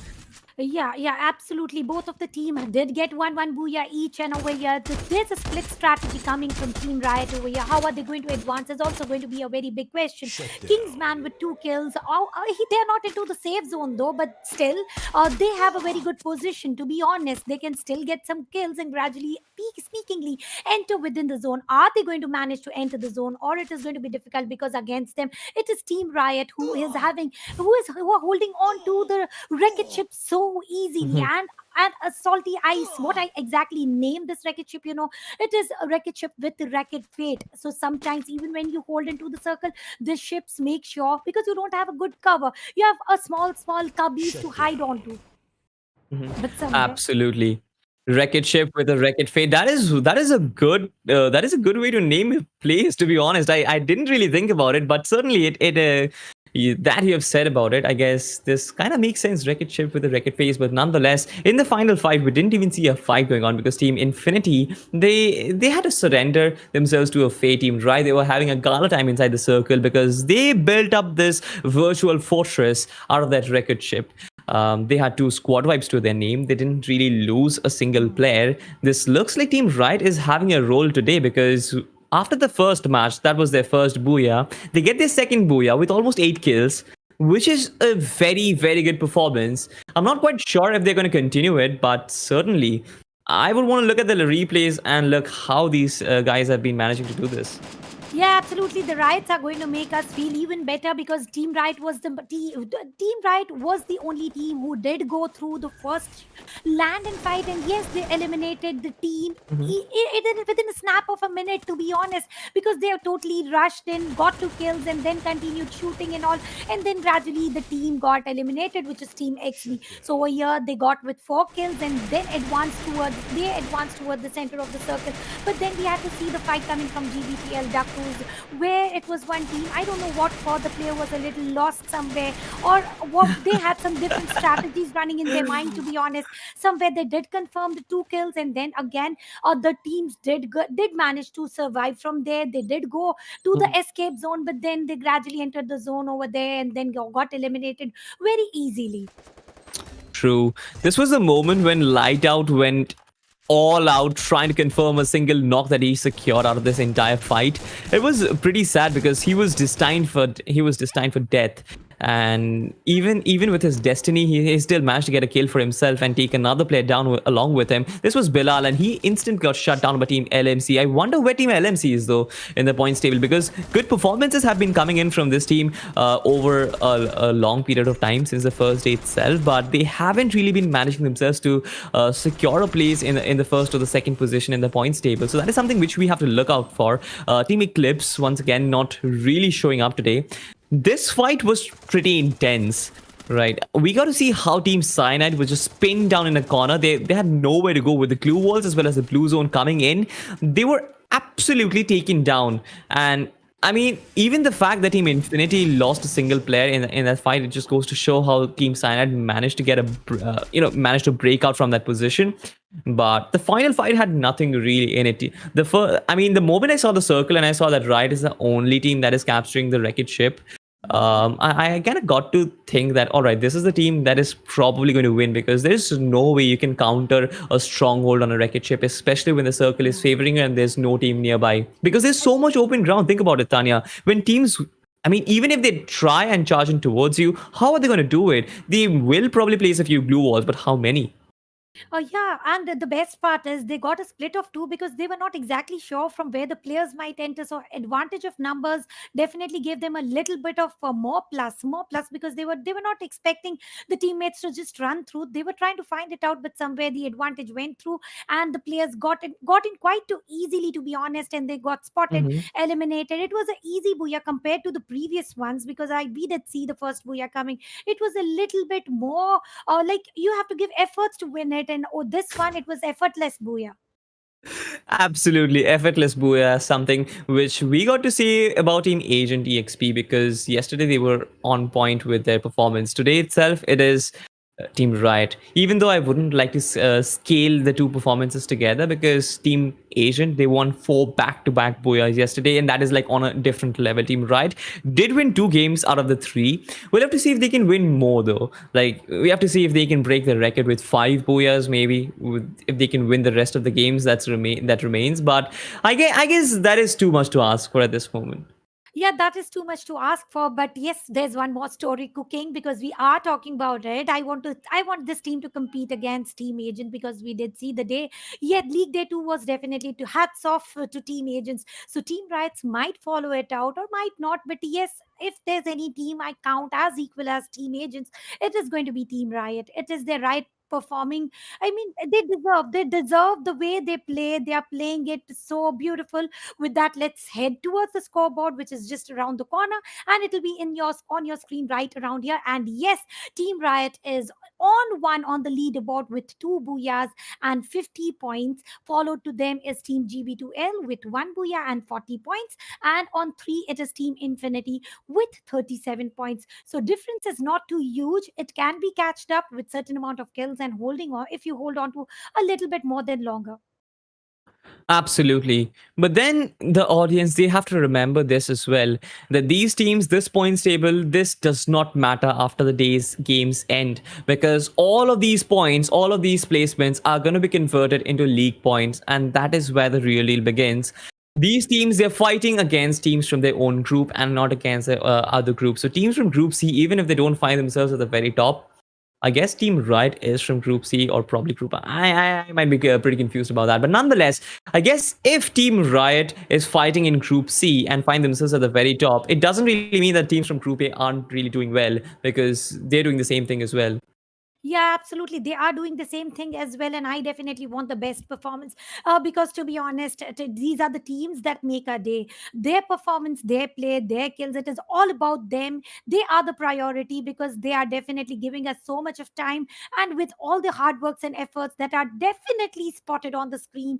And it is the beginning that I would say it was very slow early on, but gradually they did go with a very strong fights coming up, though effortless booyah. That is according to the casters view. That if we talk through the players view, to be honest, Salty, you are under a lot of pressure, right? You are under a lot. You have to make decisions. You have to decide from where to go, when not to go, where to hold on to, how are the players going to survive. So for us casters, it is quite easy job. It is for the players who are giving all the efforts, to be honest.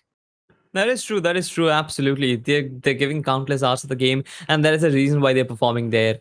I mean, I wouldn't even want to undermine the performance or the efforts that they're putting up. I guess it kind of shows. I mean, even if we say that it's an effortless booyah, all that matters is the fact that they make it look effortless. They've achieved a level in their gameplay which just makes the gameplay against the opposition look effortless. It doesn't even seem like they're trying, but it just goes to show that a certain team, they're super genius. Nonetheless, we are underway with the 4th match of the day, ladies and gentlemen. This is going to be Bermuda once again, the map where we saw things start off pretty slow in the first game. Let's see what happens. The flight path, it starts from Mill, goes towards the left of Reemnam village, and once again cutting right across the center of the map, dividing it into 2 halves. All the teams will have all their drop locations in their minds. I guess they'll reach their drop locations pretty comfortably. But in Coda 2, I can see 2 teams huddled up together. It is team number 2, that is Team XB, as well as team number 7, that's Team Rage. Elsewhere in Rimnam Village as well, we have team number 9, that's Team Mask Boys, as well as against Team LMC.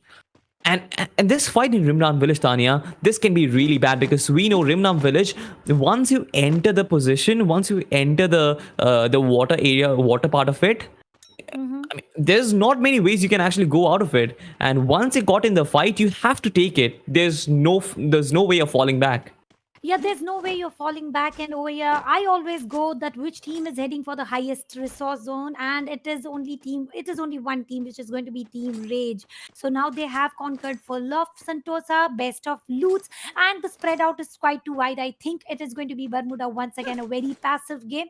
The first one, which was Bermuda, it was very passive. We did not see any fights coming up until 12 or 13 minutes for the match, and then it was the third or fourth circle. Well, all four teams got united and started to taking fight, and it was such a chaotic situation that we did not even get a breather. But somewhere in Nam Village, we do see that two teams who have taken land. Yeah, there are two teams who have landed. One of them, which is Team LMC, against them, it is Mask Boys, and now they both are just trying to spot where the exact player is. Team LMC have entered this lobby with less of numbers, so yes, for now they are in disadvantage. But three is still a team salty; they can fight it out. Absolutely, 3 is still a team, and with the kind of position team Mass Boys are in, I believe that they have an inherent advantage because they do cover more angles, Tanya, and Team LMC, even if they press the kill switch at this position, they can easily counter it because Gibbon, look at the weapon that he holds in his hands. He has the M249. If he starts spamming it, there's no way he can actually escape it. And all Gibbon is thinking in his mind is like, where in hell is Team LMC? I want them in front of me. Nonetheless, he's taking some damage. I'm not quite sure from whom, but the shield has been activated. This is going to be Mask. I believe that was Ardian who was providing some cover fire from some backup fire from distance. But this fight, this is going to come down to all about Gibbon as well as Nibir, because both these players, they're taking the close quarter combat. And talking about Team LMC though, they have weapons to counter that. They have shotguns to work with. They have Thompson to work with as well. Shuvo does have a Max 7 as well, and that is a deadly gun in close range. I guess Shuvo might just be countered by Gibbon. I'm not quite sure if he's actually going to go for it. 1v2 situation for Shuvo. He has to come out of this position because with the M24, and there's no way of coming out on the right end of it. But he managed to get at least one knock for himself. And right now, Gibbon will get taken down. LMC find themselves in a good position. This is going to be Bilal. He has to run in. He comes in as well as gets a kill for himself. This is going to be Team Musk, who find themselves in a two-man disadvantage because they have lost 2 players right now. And I wonder how many players from Team LMC are still surviving. I believe it's only 1. But this fight, this was something. I mean, reinforcements coming in from every direction. And then both these 2 teams, right? I mean, LMC as well as both Mask, they were absolutely brilliant. But talking about the MVP, Tanya, Riot Shuvo with 4 kills, does that surprise you? I don't think it does. It doesn't. It doesn't. Team Riot outstandingly performed for the last match. Then ultimately, when they had some good number of kills, they saved themselves for the final circle, and that did go for a very good advantage for them. So yes, Team Riot right now are all safe and sound. All 4 players intact. No fight engaged as of now. Best of loot gotten. So how are they going to execute these plans? Because I do see whatever comes from Team Riot, they do have a plan. They come with certain strategy. They did go for some good strategies in the first round for the day. And right now, let's see what is the fight cooking between 2 teams, which is Team Cyanide. Against them, it is B26 Mystics. So yes, 2 players already down for Cyanides, and now Spartan trying to get some counter attacks, and maybe he wants to revive his teammate first. And from the other side of the corner, 1 more player's jump in, but Spartan managed to get that knock as well. And now, before giving revive, he is confirming the knocks that he has taken in right now. He is the only fragger of his team with a total of 3 kills, and he has successfully revived his teammate as well. Absolutely, with 1 man surviving for Team Cyanide, I don't think he's going out to the fight and increasing troubles for himself. He has to go for placements right now. But where does he go? Where does he survive? That is the question. At this moment, I guess it all comes down to which position does Team B26 go, because right now they're stuck in a very precarious position. Team Swag coming in from top. We've always talked about how this trip is a death trap if you get stuck in the open spaces, and there you go.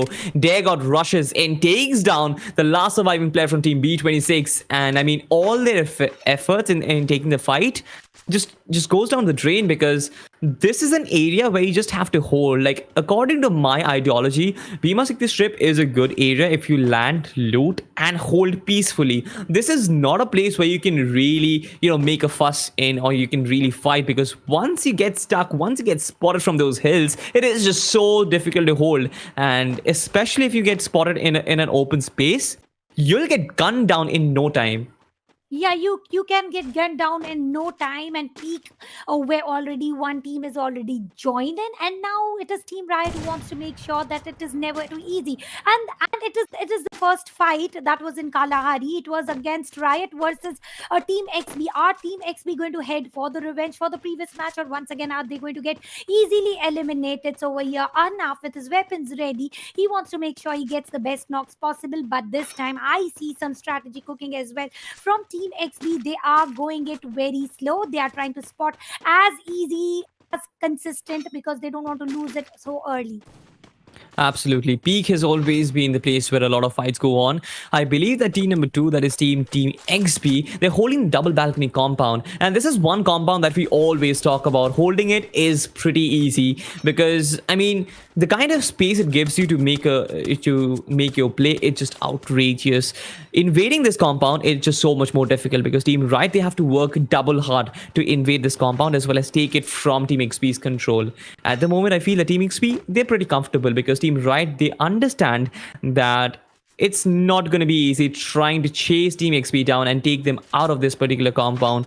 It is better probably that they kind of undertake the mansion house for themselves and hold it till the final circle arrives.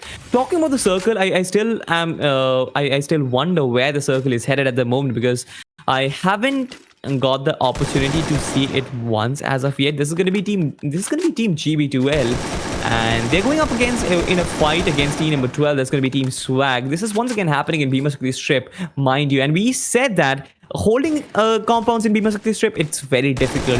Let's see if Team GB2L can actually make something out of it because their position is a pretty good one. Yeah, their position is definitely a very pretty good one, but I don't think these teams now, as the day progresses, as the matches progresses, your hands also start to move a little too quickly. Better performance comes, so each and every team is now a little, like, as you say in the beginning, you are just heating up, bombing up, and now the heat is already on. Third match, fourth match for the day indeed, and everybody is not going to make easier for any other team except for themselves. They want to make sure they get the eliminations of the opponents as early as possible, the kills. But for now, if we discuss the teams, Salty, 12 teams were playing. It is already 9 minutes down and still 11 teams surviving. So the play has definitely slowed down somewhere. Absolutely. I guess this is the essence of Battle Royale. Once again, we'll talk about this a few minutes later. I guess there's some gunshots happening between Team Swag as well as team number 1. I wanted that. That's GB2L. So coming back to the topic, I guess... I mean, Battle Royale is supposedly to be a place where you study your opponents, try and understand where they do drop in from the playing path, as well as try and decipher their rotations, and then make your own strategies to work with. And eventually, when every team does that, things become a bit more passive because no team really wants to drop in someone else's location and take a very early fight. When it was the first day of the tournament, Tanya, I kind of felt that teams were really unprepared. But when it is the third day of the tournament, teams are much more prepared. They have had the streams to study. They're studying the teams individually and they're studying themselves as well. I wonder if there is a single team in the competition that's here without preparation. Everybody needs preparation. Everybody needs to do their homework. And this is exactly the homework. Where are your opponents landing? Where are they rotating through? That is everything that you need to learn. And I guess when you get that understanding of it, there is a general trend in Battle Royale that it becomes a bit more passive inherently, and I believe that is the way to go. There should not be early fights because it involves a bit of luck, but once the first circles move off, when the third and the fourth circle starts in, that is when the real game begins. You find yourself in good positions, you find yourself with good guns, and taking those fights, it just becomes so much more easier, and it all comes down to skill. There's no more factor of luck anymore. But talking about this fight though, this is going to be Team GB2L, and they have to defend themselves against the onslaught of team number 7. I wonder which particular team this is, but they already find themselves 2 men down. The grenade takes down 1 man, and now it is a 3v4. But another player goes down. This team Rage Godwin takes down 1 player. This is going to be Skylib, and he has to rush forth. I wonder if he can forge forward because considering the position, considering so many glue walls up front, it can be pretty deadly. Another player goes down. Flebs goes down as well. Skylib is the last one who still stands for this particular team. Can he carry his hopes? That is going to be the question. He is up against 3 players. 1 player is down on his knees, and he will try and confirm the kill for himself. Skylib is in a very bad position with 64 HP of health to work with. I don't think he was surviving for long, and Godwin, he put the final nail in the coffin and wonderfully took him down. Elsewhere on the map, we have another fight brewing up, Tanya. It's going to be Team 12, Team Swag up against team number 10. Go on. The fights are on, and this is what the chaotic situations I was talking about, avoiding the fight for quite too long. Then you have to fight against 2 teams, not only one, but over here Swag. Their god is showing some there with his double vector in his hands, gunshot, they get 1 knock. But over here, their god is down, he's been traded, he needs to be saved as well. And now it is Sorry to make sure that the kills, the knocks are getting confirmed. Their god revived over here, Sorry with a shotgun in his gap, and gets knocked up, and what a perfect shot coming. 1 headshot and the player gets knocked up, but somewhere Sorry is revived and the opponent team gets eliminated.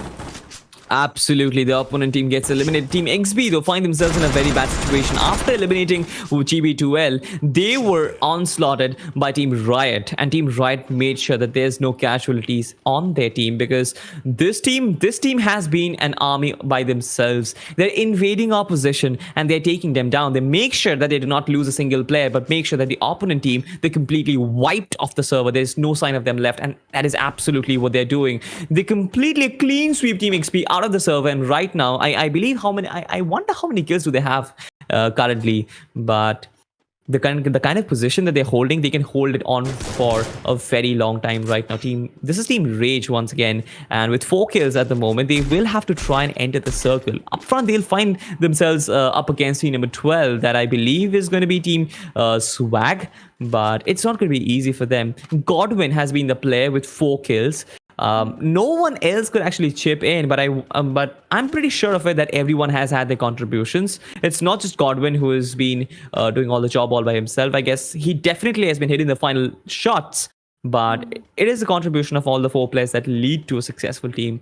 Right now, rotating towards the circle, I guess it gets pretty intense, Tanya. You know, at the moment, just have a look at Team Riot. They're at the center of the circle. This team, they're capitalizing on circle rotations as well as capitalizing on their fights. I wonder if there's a team today that can beat this team. Let's see which team is it going to be that beats the opposite team over here, because right now the fight is on. The players are getting eliminated. If we talk about Infinity, they have lost 1 player, 3 men still standing, and once again it is Dima Sakti strip where we see rainbows of colors over here. Firing shots would not stop so easily. Their god is making sure of to get the perfect headshot, perfect knocker. Is he going to get 1? Is he going to get, I mean, connection of shots matters so humongously. You need to make sure that when you shoot, the kills are definitely connected. And having the advantage of hard cover, having the advantage of zone, the players tend to play a little more than relaxed. They can spare the time on spotting the enemies, get the perfect aim, and play it a little more subtly compared to other teams. Absolutely, Tanya. But you know what? I feel that the L-shaped house in Bima Sakti strip, it is so risky because the roof, it kind of isolates you from all directions, because I mean, if there's a rush coming in, just look at how many windows there are. The general tendency is that the players try and block the stairs with a glue wall and then try and perch themselves up on the roof. But once you are on the roof, you are completely out in the open. And that just goes to show how risky this kind of position is. Mask Boys, so will find themselves right in front of Team Electro, who rotate just right in front of them without making a single attack. That is kind of surprising to me. But the grenades come in right now. I guess Mask Boys, both of these 2 players have been spotted. I wonder if Electro knows about the fact that Mask Boys are only a 2-man squad at the moment, but the kind of position they're in, Electro, I don't think they're going to push in, because Mask Boys are out of the circle. This is the team that has to make a move, not Electro. So certainly they will just wait and watch. On the other side, Team Infinity, they're racking up the kills for themselves as well. This is going to be they're going to be up against Team Swag, and with 3 players, I wonder if they will be able to survive this onslaught. This is going to be a 3v4, certainly with the shotguns in hand as well as double vectors. Team Swag is just on a different level today. With 6 kills already, this team has been taking down all the players all by themselves. Kingsman goes down. I guess it was Shuvo who got that particular kill for himself. I guess it is Tam who actually gets another one for himself. And right now the kills go off the charts at the moment. One player still standing in the form of Daregod as well as Tam7. On the other side, Team Mask Boys, they're still up there. This is Bilal. He finds himself in a position right under the nose of Team Electro, and right now he goes into 1v1 but suffers the arm because he was overwhelmed with numbers. Doesn't really matter. The arm comes into play from Anaf, but instead gets taken down by Godwin. This guy has been on top of his game since he landed on this place, and he confirms the kill as well for himself. Right now, with 3 players standing, this is going to be a tough job for them. What do you think, Tanya, is going to happen from here? Oh, that was a beautiful one coming. Now 4 teams, 10 players. So yes, definitely we do have some unhealthy teams remaining right after 8 kills, having the advantage of height. And yes, they are on the edge of the circle. They can get swag down because yes, it is just coming from their peak through. And if we talk about the opponent team, which is Infinity, yep, it is Infinity. They can spot Infinity as well. And Electro is the team where they are hiding themselves very nicely under just behind the tower, just behind the network tower, and that is the perfect location because that is also covering certain edge of zone. So yes, if we talk about Riot, once again they are making sure the entry of Tamim goes negligible.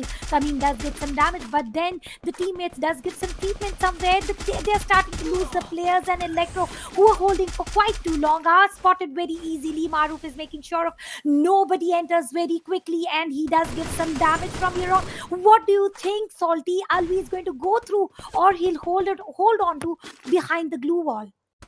He should be holding on to behind the glue wall, but this is a 4v4v1. I guess it's a 4v3v1 situation, and I kind of messed up the math there. But nonetheless, Electro get 1 man down from Team Riot, and this is certainly the M249 coming into play. Shuvo, he needs to get some knock for himself because Team Electro, they're pushing forward like a fortress all by themselves. They're the force to be reckoned with. They didn't really get a lot of kills in this match, but certainly with 4 players standing, this is going to be a very tough job for Team Riot. This is going to be the acid test for Team Riot. If they manage to take Team Electro down, I would say that this team deservedly will get the booyah, but that is I mean, only time will tell. As of now, the showering of bullets come through, the glue walls get destroyed, and eventually I guess a lot of utilities have to be thrown forward from Team Electro because there are 4 players surviving, and 4 players individual glue walls, if they throw that, I guess it just makes life so much more difficult. With a single grenade, Marv is gonna get 2 players, and that is how another player is gonna go down. I believe Electro has been taken down, another player from Electro has been taken down, and right now, they just rush in. How many players are standing? I can't even tell, right?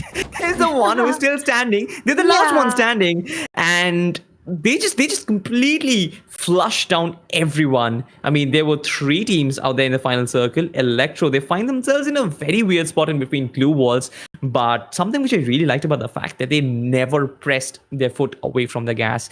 The guns, the bullets were coming in. The M249 was raging at that point, and that was the moment when I thought that, all right, they have a chance, because when you were kind of trying to aggress from one particular direction, Electro had to try and find an opening from the other direction. That's when they fell. Yeah, to be honest, Team Riot was on a riot for getting the booyah as easy as possible. But this time it was not just a piece of cake. They had to struggle through. It was not an effortless one. They gave the best they could. They did everything they could, because after losing 1 player, I felt somewhere that they are not going to make it so easily. But then the players have got some very good skills, taking the close calls, and then it is the SMG who did the deed. So right now, let's head back towards the highlights of the of the 4th match of the day. Cyanide did get a very good glue wall cocoon, but then opponents were very strong enough to get them down. 2 players were already lost here, where Spartan did give some efforts to save his teammate, and then he gets counter-attacked over here. Then getting counter-attacked, he made sure of that all other opponents are getting eliminated very easily.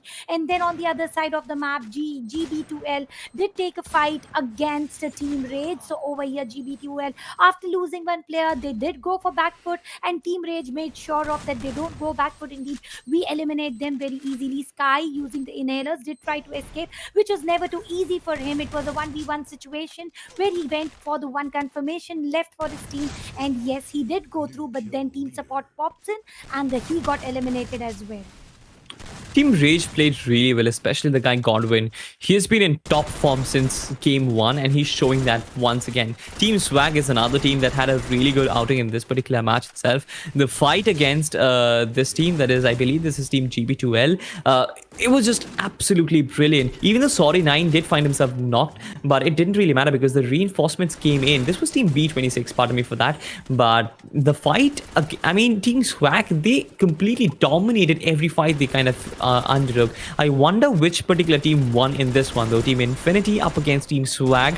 This was a very close call as far as I remember. The shotguns were popping off. There were kills coming in from other parts of the map as well. Sanu as well as Shao were the only two players who were still standing. But I wonder what was the outcome of that particular fight. I believe it was Team Swag who came out on top. But Team Riot, I mean, I don't know how much I talk about this team. They're always on the right end of the spectrum. Just have a look at that. This is exactly what I was talking about. Chuo, he never left his finger off the trigger. He reloaded himself again and he just continued spamming those bullets because his aim was to take down those glue walls. Elsewhere, his teammates were sharding in those grenades, and that is where Team Electro had nowhere to go. And once they knew that only one player survives, all these players, they try and jump in from all three directions. There was no way Team Electro was going to counter that because players jump peeking you from three directions. I don't know if you're human enough to take three players down.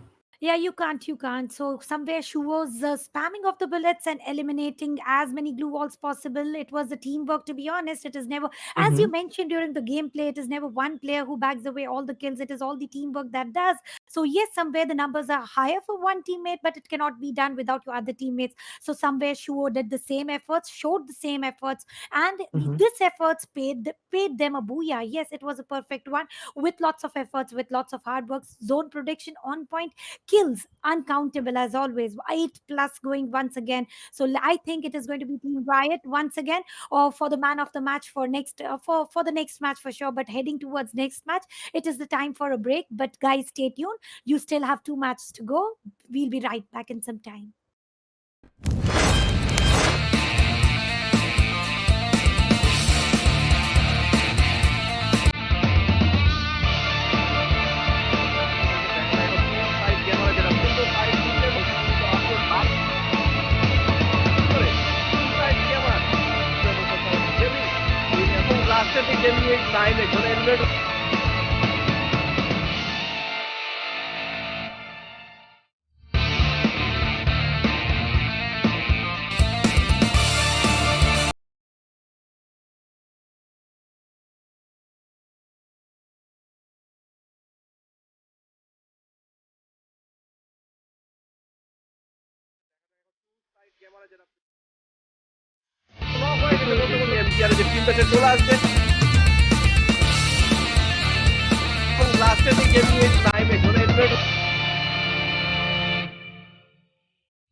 Ladies and gentlemen, welcome back to Free Fire Bangladesh Championship 2021. We have had a heck of a ride for the last 2 days, but today is not over as of yet because for the last two games, this is me Salty as well as we're going to be accompanied with Mamba Senior. I love to say it's Senior. I mean, I don't know why it should be senior in normal English pronunciation, but it's like Senior.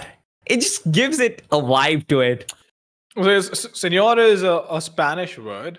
And I remember changing my social media handle to Senor Mamba because I couldn't find Mamba Senior because it was taken apparently. I can't imagine someone coming up with the name Mamba Senior. Like, why would you do that to me? But yeah, Senor is a Spanish word which means Mr. or Sir.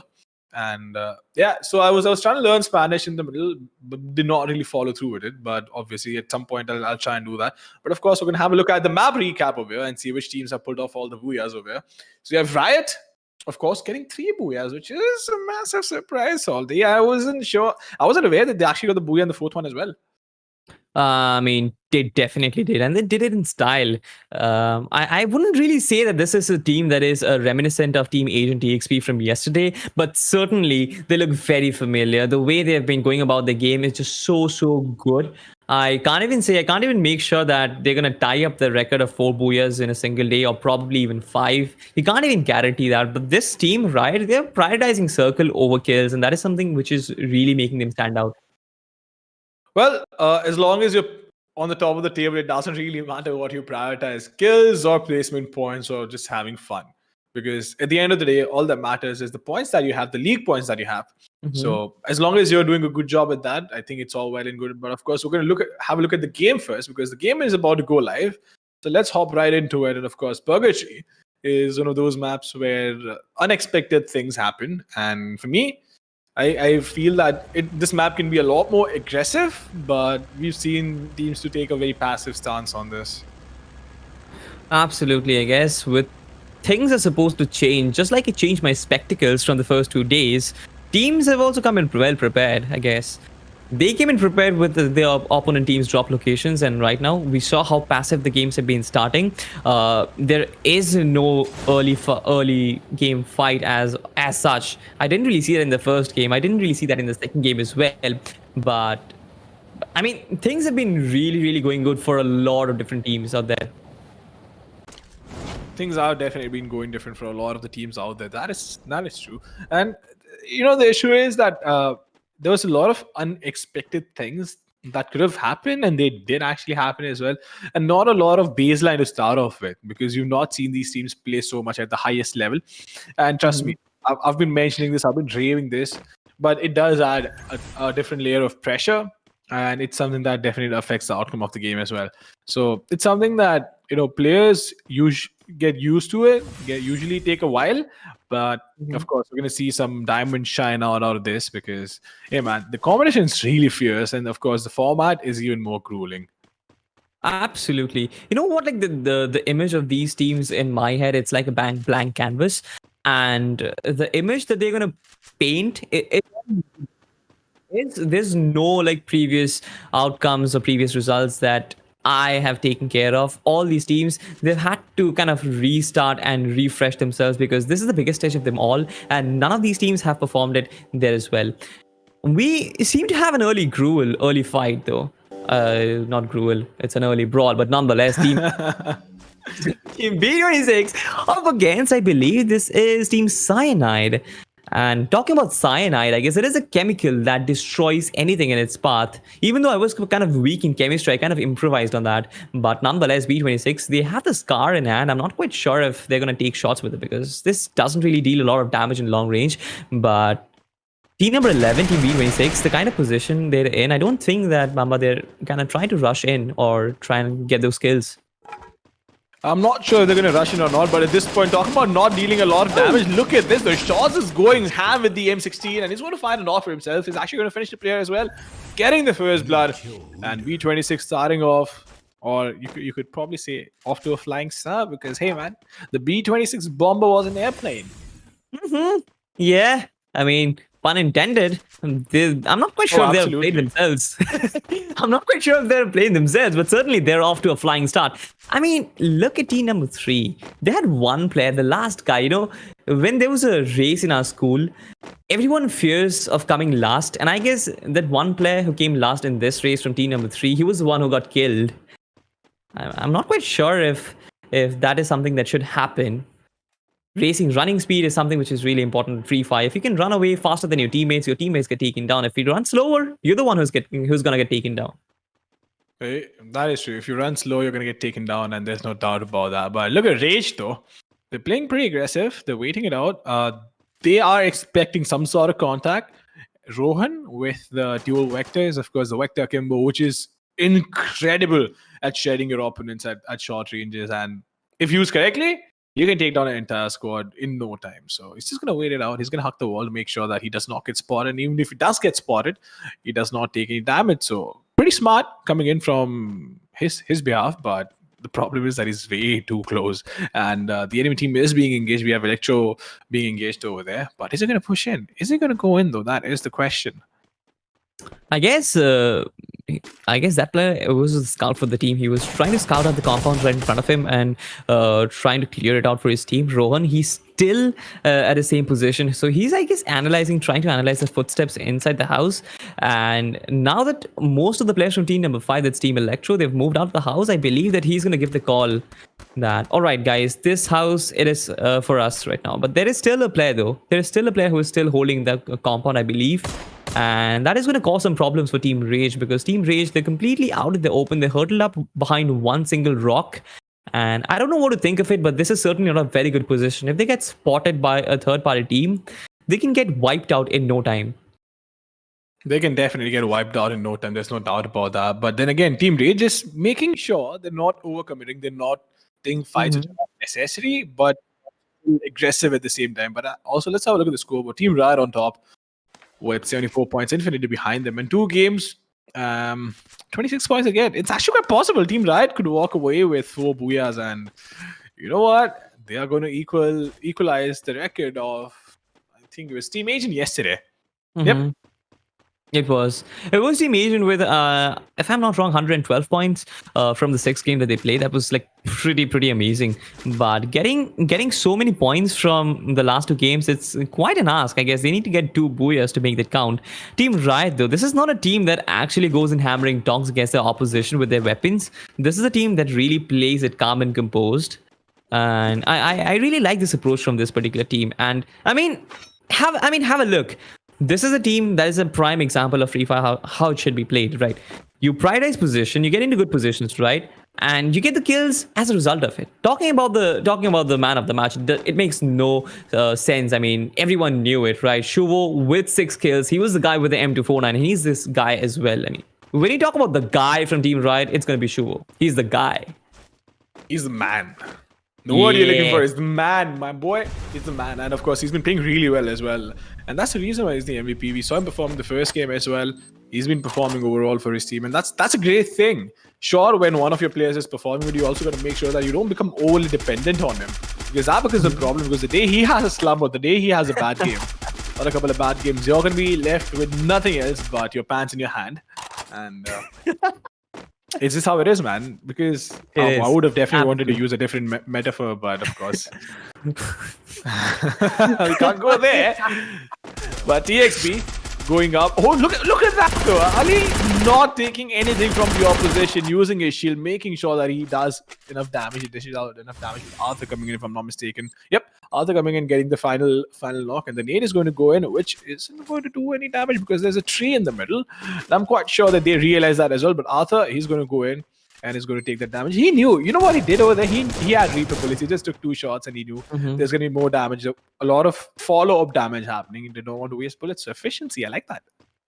Absolutely. I mean, chrono shields as well as glue walls. Glue walls were initially the meta, but then coming with the chrono shields, I guess they've really changed the game. You know, players are trying to risk it out, especially when you're out in the open. You deploy a chrono shield, you deploy a time turner, you can shoot through the wall. You cannot get shot in return. That just makes things so much more easier. I guess it kind of makes the game even more aggressive because now players are pretty much not really afraid to venture out in the open.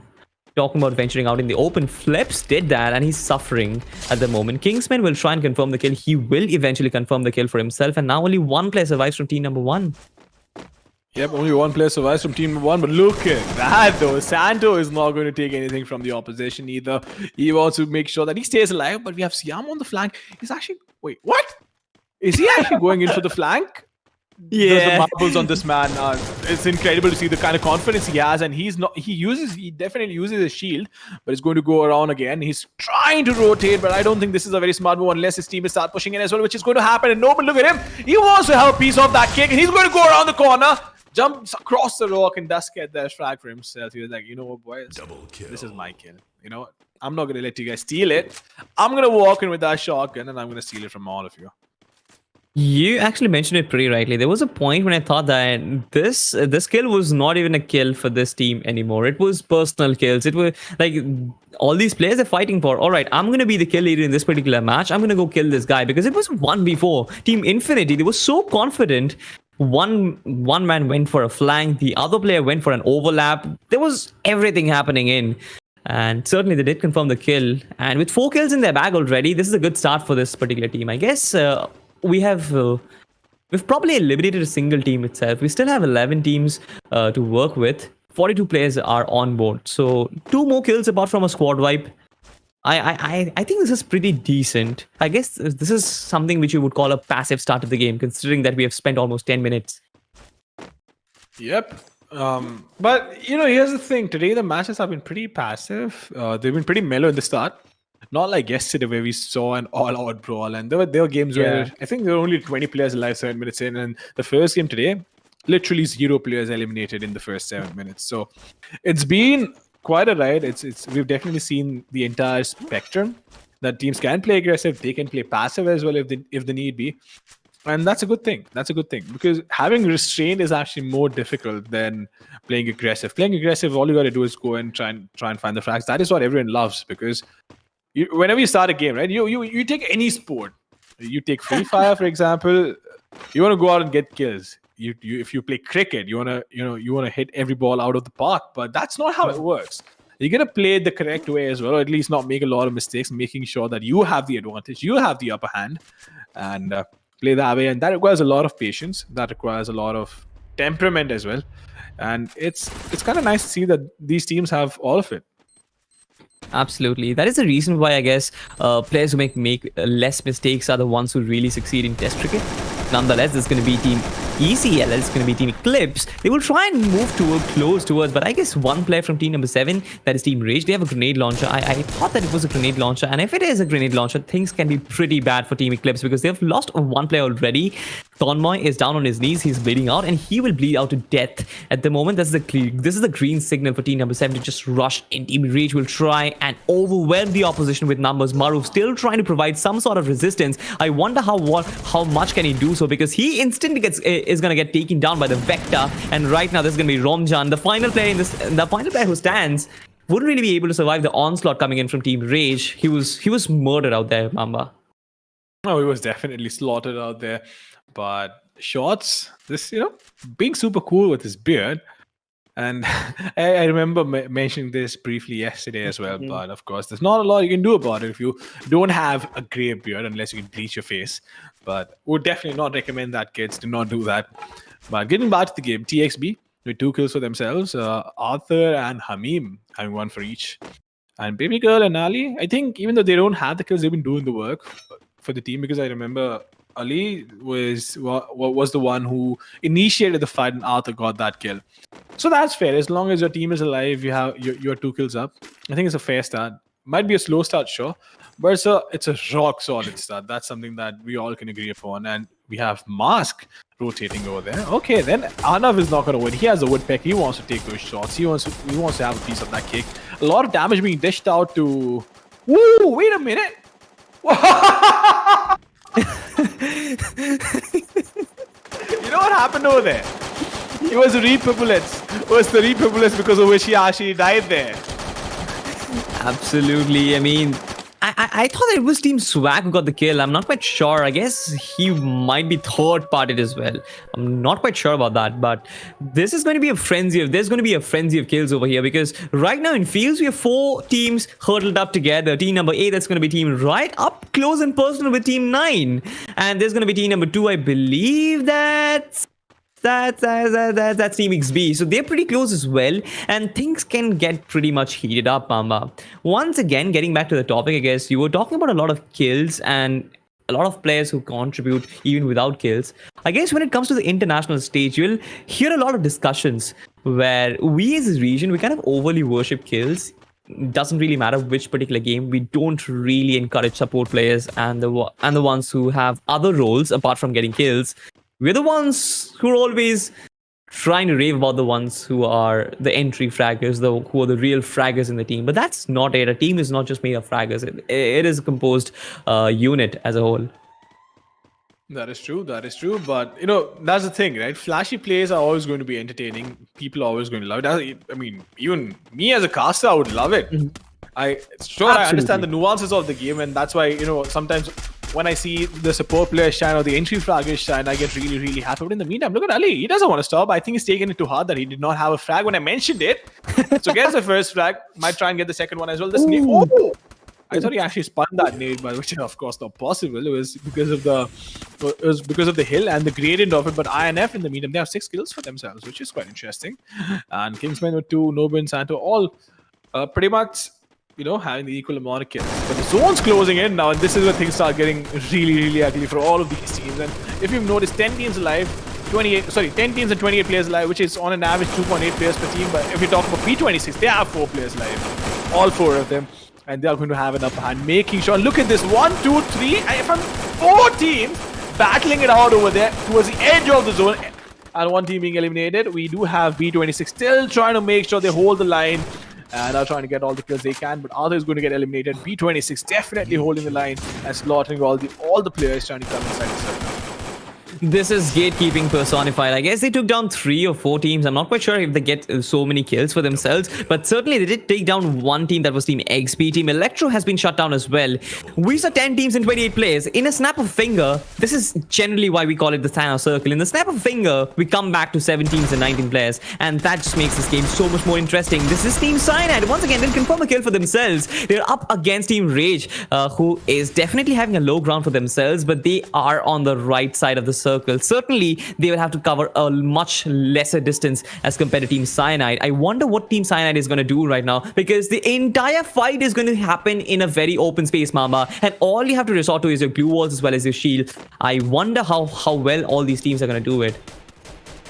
Well, it's something we'll only see once once the match goes on, once time passes. But we do have Sorry taking a couple of pot shots with the VSS, but there, God, look at him. He doesn't want to stop. Kingsman is going to get knocked down because of the play zone, which is quite frustrating, to be honest. Oh, those are 2 really good headshots there. God still just spraying him down, trying to shred him up, and Blade is going to get killed and he's going to get eliminated from the server. Swag left with 2 players alive. The zone's pushing them in from behind, and they need to go. They need to rotate. The question is, are they going to be able to make it in time, or will they be sandwiched? Because there is a player from team number 9 right behind them, and if I'm not mistaken, that is Team Mask Boys. That is Team Mask Boys, and I wonder how did he get himself in such a position. This is going to be Team Cyanide's Akib, and he does have the double vectors with him. Diego will try and get this kill for himself. He exactly knows the position. The grenade was there from Diego, but eventually he'll confirm the kill for himself. Right now, the circle closes in right at the edge of the road, and that makes life so much more difficult for these players because they have to move even closer, and they don't really have a lot of glue walls to walk with. But Nobi as well as Bladers, the 2 snipers from Team B26, both of them shine in that position, confirming 2 kills for themselves. This is their game to lose, Mamba, because Team B26, they have 12 kills in their bag, 4 players still alive, and in a lobby of where 9 players are still surviving, this looks exactly their match. Team Swag on the other side, they're really shining it through because they're also in a very good position. I wonder how many kills do they have, but this is going to be shots, and he will try and take a very aggressive position. He does have glue was to work with. But when he moves closer, he will find masked players, Gibbon up front, and he will take him down. And this comes down to a 2v4 right now. B26 with 4 man. They're like an army by themselves. And Team Swag, they will try and capitalize on the mistakes of Team B26. But will they commit any mistakes? I wonder about it. The shotgun comes in from light out. He gets taken out. And wonderfully, this team, B26 mistakes, they're gonna get. I wonder how many kills they get. Was it 15 or 14? 14, if I'm not mistaken. 14, 15 doesn't matter because they have a lot of kills to work with, and that's definitely going to push them up with regards to, being on top of the group. And it's a massive lead, 14 points for kills, or 14 or 15 points for the kills, 20 points for Booyah, which is 35, 34 points. And that is a big number. That is definitely a big number. But then, there comes a point of diminishing returns. If you get one more game like this, sure, you might be on the top of your group, but you're still only going to get 20 points. And that's what makes this format so beautiful. I think I've mentioned this at least 6 times today, that this format is just perfect. It's absolutely perfect. This is perfect because consistency is the key, and once again, this format ensures that you have consistency. Once again, a lot of teams will try and roll out of the competition with the kind of days they have been had. I mean, I've talked about this, right? There are days when a team is certainly going to be unbeatable. No team close to them is even going to come close to them, and that is not how a team should actually be judged. A team should be judged how they remain composed even in their bad days, and that is something which we get to see in these particular formats as well. But there is a counter to it as well, Mamba, and I kind of think that this also makes quite a little bit of sense because, I mean, see, even if you're at the bottom of the table, if this comes down to traditional gameplay, you can have a massive day at the end of the league stage and you can just, by the skin of your teeth, qualify for the play-ins or the finals. But in this current format, if you had bad days over like the first week or so, you probably have very less chances to come back in terms of the league as well. It really depends because, hey man, you could make a comeback, sure, but then again, you don't have to be at the top of your group to qualify for the finals because it's not like only the top teams go. Of course, there's a certain bar that they have to achieve, but apart from that, even if you just qualify for the playoffs, I think it's well and good because then you know what mistakes you've made and what are the things that you need to work upon, and that really helps you out as well because, of course, you come in as the underdogs, and it gives you a good storyline to work with. And I, for one, love storylines. If I see a team which hasn't had a storied past, or if they've not had a legacy behind them, but they go on to create that legacy, I think there's nothing more beautiful than that in esports. And this is what makes esports unique. Everyone over here, literally everyone, has the opportunity to make a storyline for themselves.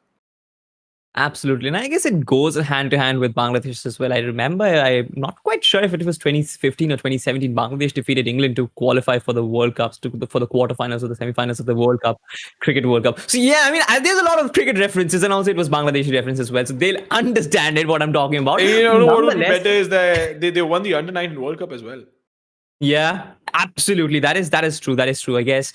The future is bright for both Free Fire and cricket, I guess, especially for cricket fanatics like us. That is true. But of course, the next game is about to start in a bit, so we'll talk about that as well. And the last game of the day, of course. But we've seen some consistent performances coming from, I think it was Rad, if I'm not mistaken, who had 3 booyahs. Yeah, 3. It's 3.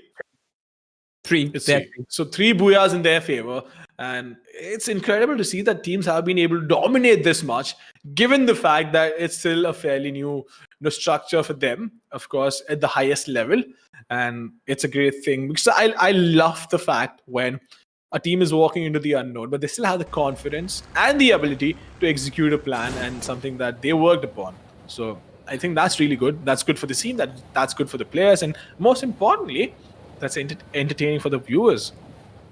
Absolutely. Mama, like if you've been following different esports, you would understand this, that especially when there's a new esports community building up. I'm definitely not saying that Free Fire in Bangladesh is new, but when it's like the highest stage of them all right, there's been no experience whatsoever. There are going to be certain teams that really dominate because, I mean, no other team is probably aware of the skill ceiling. But here itself, we have a fight, and we'll return back to the conversation a bit later. Alpha is going to get a kill for himself right from the get-go. GB2L, early start for them, and a good start for them.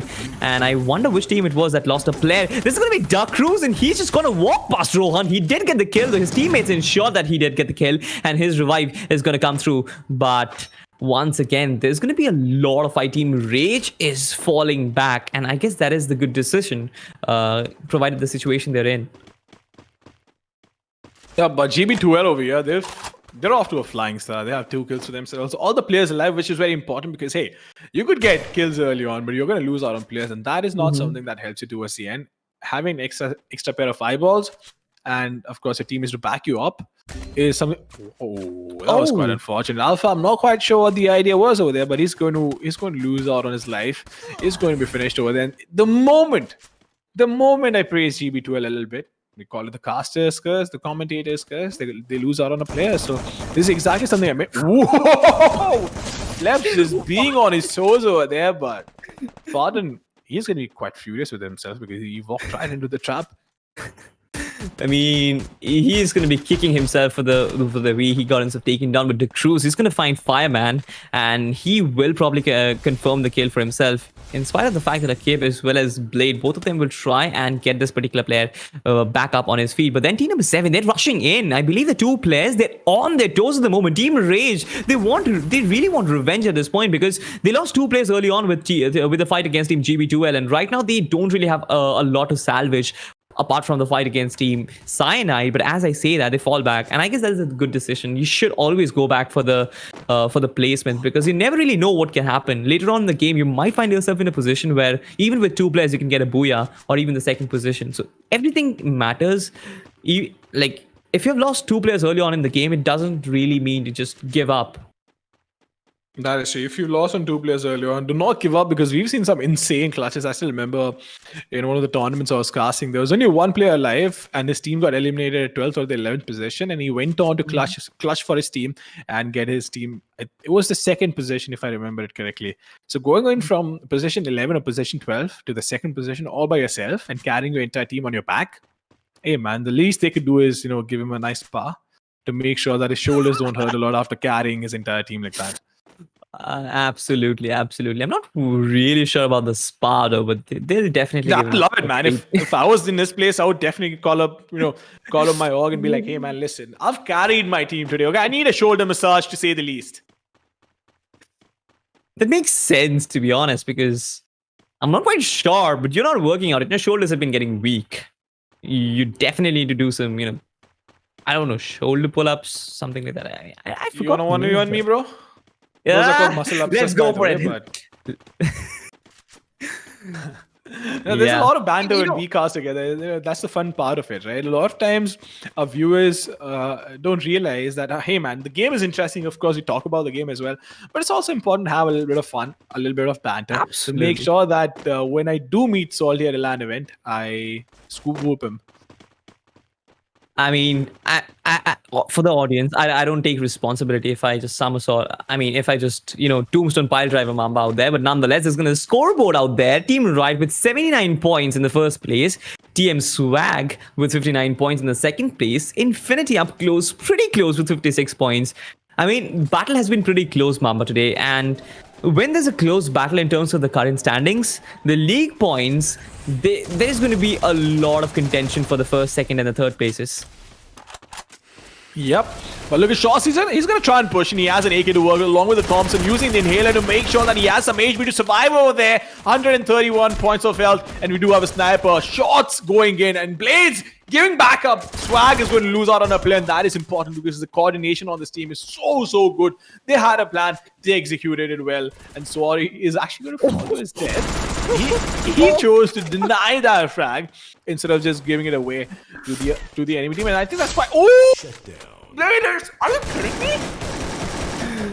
I mean, this is skill at this point, Mamba. You can't even expect the impossible because we're seeing impossible being done almost every day. There's gonna be Team B26, and they just completely wiped the floor with Team Swag. I mean, to an extent where one player had to fall to his own death. That's like crueling. But coming back to the conversation, B26 shots once again with the MVP, 5 kills. I don't think you're surprised, Mamba. Neither am I. I'm surprised, but of course, it's the way he played was insane. The amount of kills they had as well. I think 14-15 kills. He had 1/3 of the entire team's kills.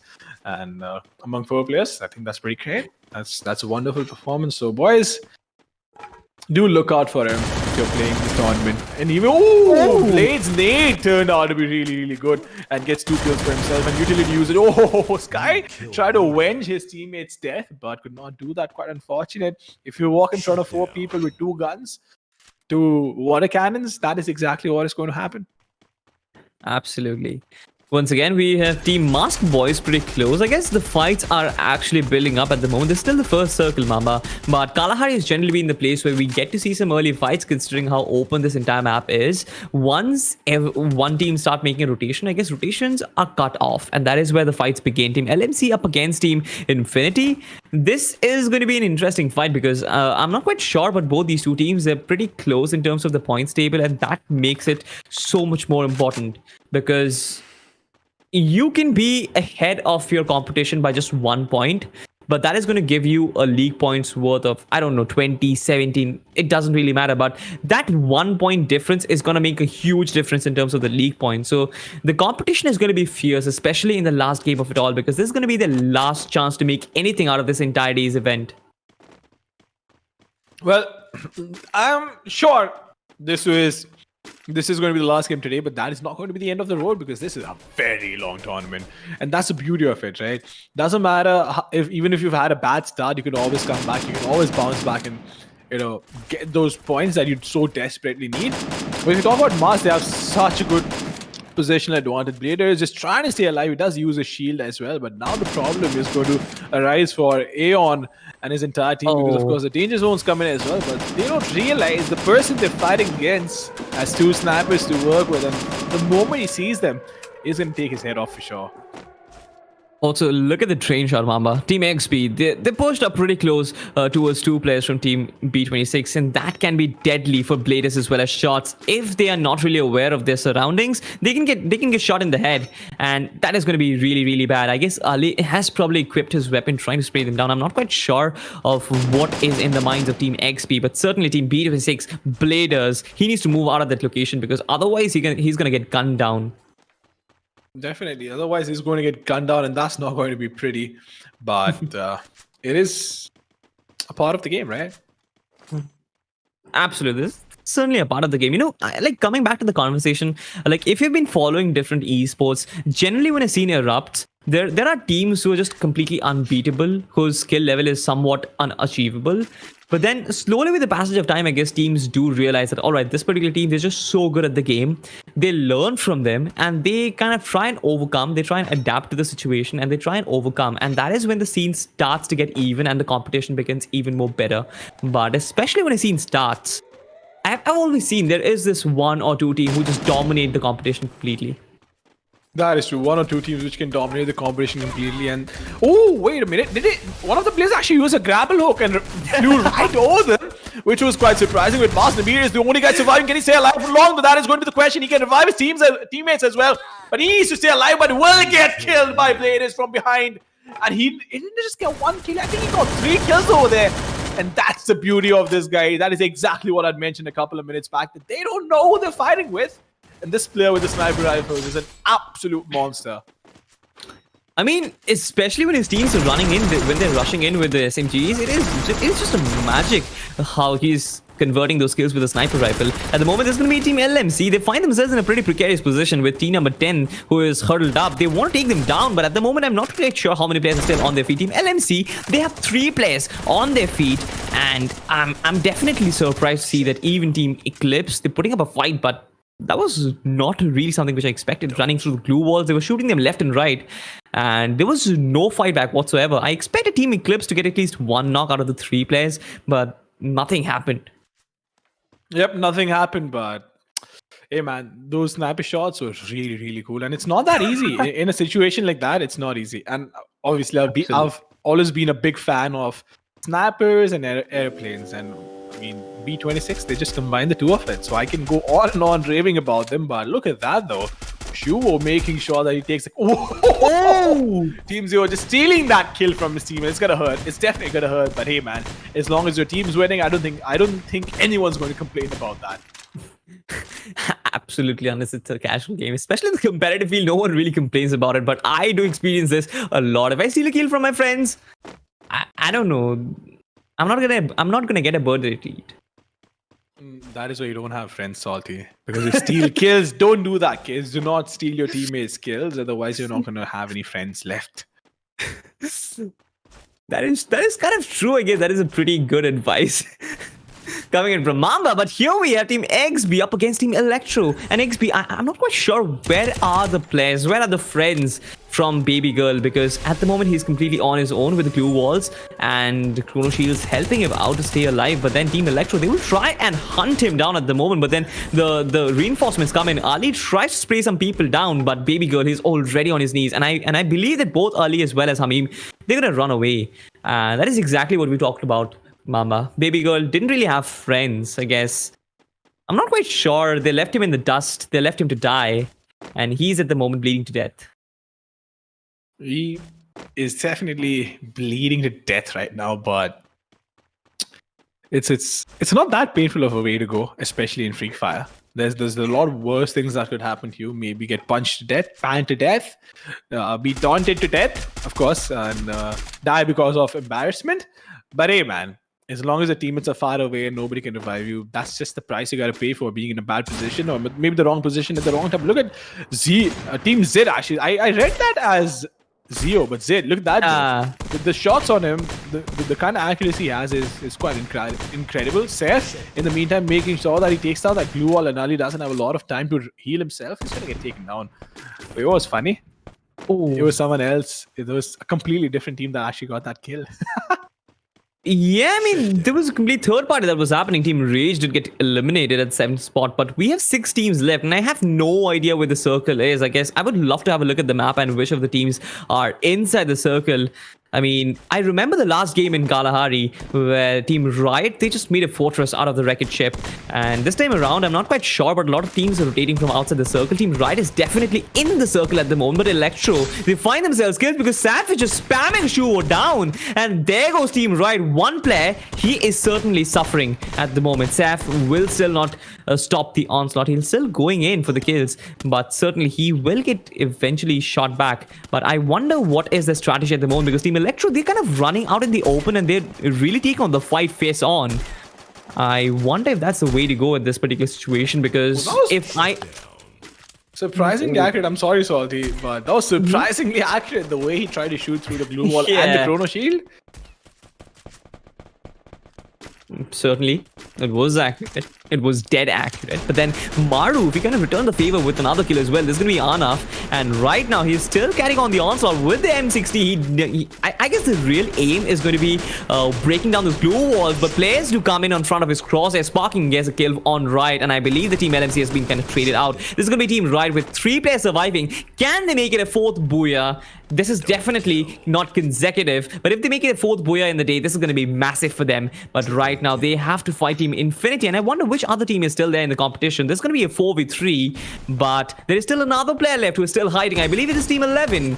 Not quite sure if it is Team Eclipse. Okay, so this is B26. It is Team B26. The last player is still standing, and he can actually proceed towards the 2nd spot if this fight breaks out. But both of these 2 teams in the extremes of the circle, I believe that there's going to be an invisible peace treaty between them as of yet.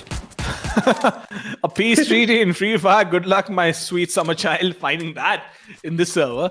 That's not going to happen for sure, but Riot is still surviving, and they could actually walk away with 1 more Booyah. They are in pristine position. 3 teams, 8 players live, out of which 3 belong to Riot. 6 kills for themselves, and Kingsman, in the meantime, is going to take down shots. Now, it's just a 1v1 scenario between these 2 teams, but of course 2 teams and 3v3, I'm assuming. But look at that though, Aaron wants to push. He doesn't want to stop. He's going to throw that nade around the corner above the glue wall. He's going to try and push up as well. He does have an MP5. Is he going to go in though, or is he going to fall back? I think he's decided to fall back because he knows that that shotgun is really difficult to go up against. And Ali now is going to go in up close and personal, but is he going to go in? That's not a good decision. How is he still alive? How is he still alive and how is he still breathing? I don't understand this, but Ali is going around running a riot with all these players coming in, and look at that, the backstab, the glue wall is going to be so difficult for him to stay alive, but Maroof is going to get taken down. Is Riot going to be able to pull this off? Because it's getting more difficult by the moment. Anav taking a lot of damage as well. He's standing in the open. He does have the chrono shield. The glue wall coming up. Two-man standing. Getting one kill for himself. She's going to walk away with the booyah. How in the world did they make it happen? How? I have zero idea, Mamba. How did they make it happen? Especially this man right there on your extreme right, Alvi. He went in, he completely encapsulated the opposition team in Team Infinity. They were completely unaware of his position. He just ran in and found himself behind two players. And when you deal so much damage with an SMG, I guess it just goes to show that it becomes so much more easier for the players who are trying to rush in from fun.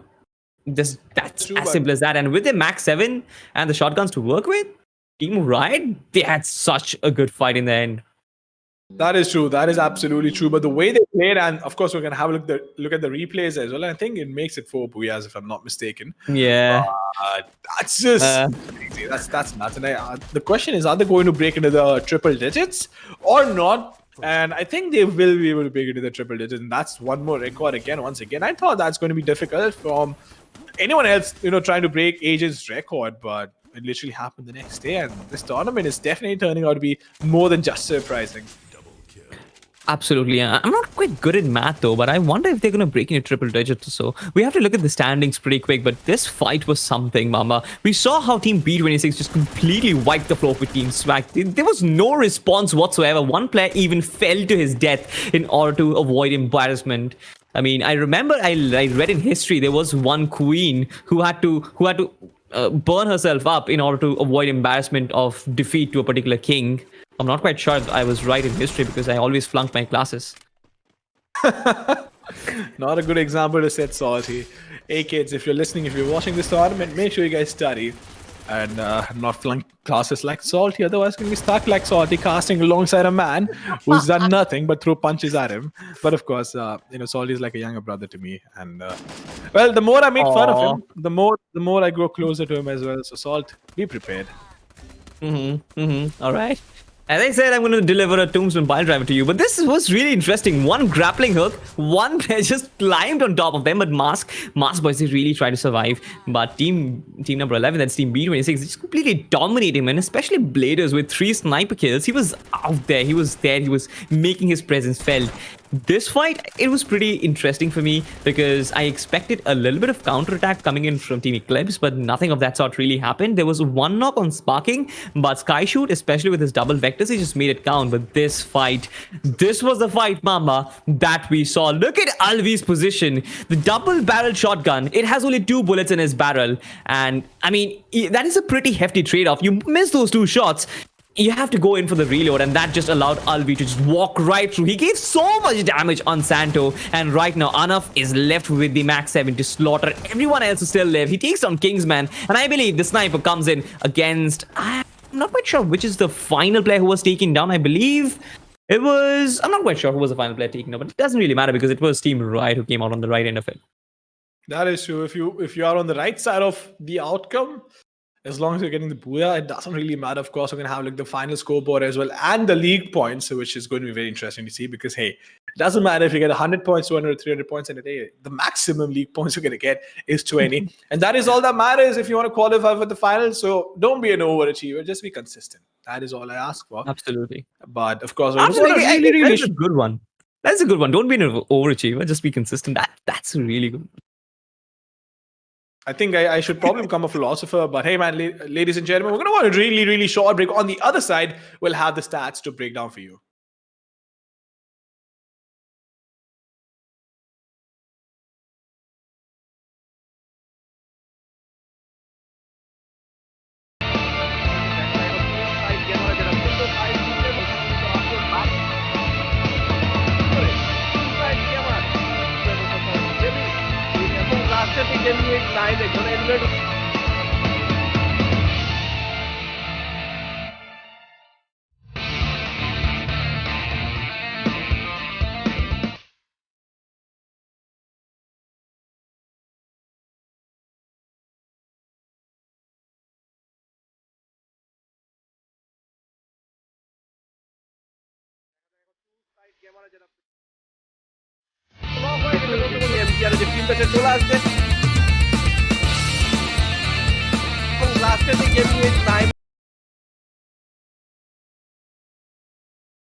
Ladies and gentlemen, welcome back to Free Fire Bangladesh Championship 2021. This is me, Salty. Along with me, I have Mama Senior. And we had a wonderful day today. But right now, it is time to put on the analyst hat, Mama, because right now we're going to do some stat talking. The map recaps that are going to come in, as well as the scorecards. We have to make sense. The most important thing is we need to make sense. Not really. I mean, you could just, you could perform some mental gymnastics and break down the numbers in a way where that everyone would be confused and we just seem smart. But what's really interesting over here is the fact that Riot, alternate games, they pulled out booyahs. First, third, then fourth, and then sixth. So the third and the fourth game was pretty good for them, which is nice. Mhm. So, I mean, I think we can assume that Bermuda and Kalahari are the strongest maps for these two teams. For these two maps are the strongest for this team. But the best part is that they were able to perform that well, and they did not just perform well; they stand their authority on top of all their opposition.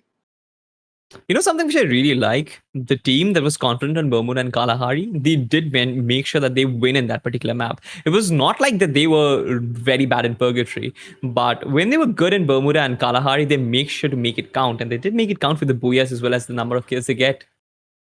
That is true. That is absolutely true. The way they performed was so good.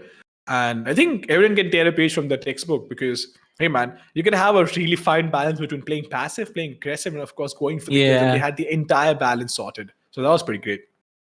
Absolutely. I mean, the way this entire team was well coordinated was something which every team should look out for. I guess all the players who played well in tandem with each other. And that is something which I feel that Free Fire even promotes. Like, you have to play along with your teammates because otherwise you can't just be a solo player carrying your entire team. That's not how this game works. That is true. And we're going to have a look at the final standings as well to figure out where the teams stand and how they've performed. But they did break into the triple digits. Salty. So my assumption or my calculation was right. But here's the thing, right? I've always mentioned that you got to be consistent. Look at Team Infinity. They have no booyahs. Team Swag, they have no booyahs. Team Rage as well. As a matter of fact, they have no booyahs. But Mystics, so B26 and GB2L, both of these teams, even though they have the booyahs, they did not even break into the top 5, top 3. And that's the thing, right? You could have a good game. You could have a great game. But if you're not good enough in the rest of the games, it doesn't really matter. Absolutely. I'm not quite sure where Team Riot were in the previous day's play, but certainly Team Rage was also in the 4th spot yesterday. So they're gonna. I think that this is another team that is really, really consistent. Just look at that particular group. Riot is first, Swag is second, Rage is third in terms of Group C, and that means that they're gonna get a lot of points from this particular day as well. If Rage continues this particular consistency, they might find themselves even beyond Team Riot from the leagues in terms of the league standings. That is true. They might even find them beyond Team Riot. But then again, you got to play consistently. Consistency is the key, ladies and gentlemen. This format, appreciates averages, not outliers. So it is true, man. Just talking about it in mathematical terms, if you will, and performing some mental gymnastics. You got to seem smart, right? Even though, so there's this philosophy that a lot of people live by: fake it till you make it, man. Mm-hmm. But you can't Absolutely, I guess. fake the points table. You got to play well for that. Yeah, right. I mean, even if you are in the second or the third spot, it doesn't really matter because you're consistent. And I guess that is the point that you're trying to make. Not a lot of kills do matter, not a lot of positions matter. I guess all that matters is being consistent and getting those points, racking up every particular day. And I guess the really good thing about this format is the fact that once the day ends, Team Riot, their lead ends as well. They're gonna start from ground zero once again tomorrow. I don't think they play tomorrow. I guess when they come back in next week, I believe it's going to be team group A and B once again. So that doesn't really matter. I guess when they come back next day, they have to start from ground zero and they need to build up the same lead once again. It's not like they're going to have some easy time doing it. That is true. They're not going to have an easy time doing it, and nothing over here in this entire tournament is ever going to be easy. You're going to win. Of course, you have to go through a bloodbath. And this reminds me of a dialogue from I think it was 300. As tonight we dine in hell, and it's not tonight. For the next 11 days, you gotta dine in hell just to be able to lift that trophy up, and of course have that prestige of calling yourself the champions of Bangladesh. But of course, we're gonna have a look at the format. Of course, I'll explain it to the viewers. I'll break it down. Why is this so important? So we have two groups playing in a day. It could be Group A, B, A, C, or B, C. Doesn't matter. And the reason why I've been raving about the point system, even if you have like 5 booyahs or 6 booyahs, you have 200 points in a day, it wouldn't matter. The only thing that is compared over here is that are you on top in your respective group? So for example, if we have Group A and Group B playing, the first team is Group A1, the third team is Group B1. But both of these teams, when they go back to their respective groups, since B1 is on top of Group B and A1 is on top of Group A, they are still going to get 20 points. And that is exactly what happened over here. Group A1 is going to get, the team A1 is going to get plus 20, A2 is going to get plus 17. But of course, now we're going to have a look at the group standings since you guys have a better understanding of how the points are going to be distributed. But there we go. There we go. This is something which I was talking about since day one. Team Rage at the first spot with 34 league points. Because of consistency, Team Riot wasn't really up there in terms of consistency on the first day Group C played, but today they really outshine the competition. That doesn't really matter because after 2 days of games, both these teams, they're up there. Team Rage with 34 points lead Group C and Team Riot with 30 points lead in second place. But we have Team Infinity and Electro tied up, Mamba. 37-37 each. What do you have to say about that? It'll be interesting to see how they actually perform later on throughout the tournament, because a tie is always really good to see. And then we might even see both of these teams try and target each other, because hey, if you do manage to drop in the same location as the team that you're trying to target and you win that initial fight, then the important thing that a lot of our viewers miss out on is the fact that they're basically eliminating an entire game from their from their balance. Because if you're the first team to get knocked out in one of the matches, you're not playing 6 games, essentially only playing 5 games, because you get 0 points for that. Absolutely. And I guess targeting really will come into play in the later stage of the game. I guess with teams evolving more and more, they'll try and understand what is the strategy every other team is playing. Even decode the different roles. Like for example, if they know for a fact that all right, this guy, let's for example take the example of Bladers, for example. All right, he's a sniper in the team. All right, and the opposite team knows that all right, he's a sniper, he has 2 double sniper in his hand. If we take him down, all right, we know for a fact that they won't really win in a long distance combat, and that is going to help him probably set them up. They will play long distance, they will try and take those long distance fight, and that is where they're really going to win. So with teams evolving more and more, the tournament in itself is going to evolve more and more, and that is going to really bring out the caliber or the real merits of every individual team out there, how they study their opponents and how they adapt and overcome. That is true, how they adapt and overcome. And this reminds me of this one more meme, improvise, adapt, overcome. It was actually, I think it started from a movie where there was a character called Yuri Boyka, if you remember.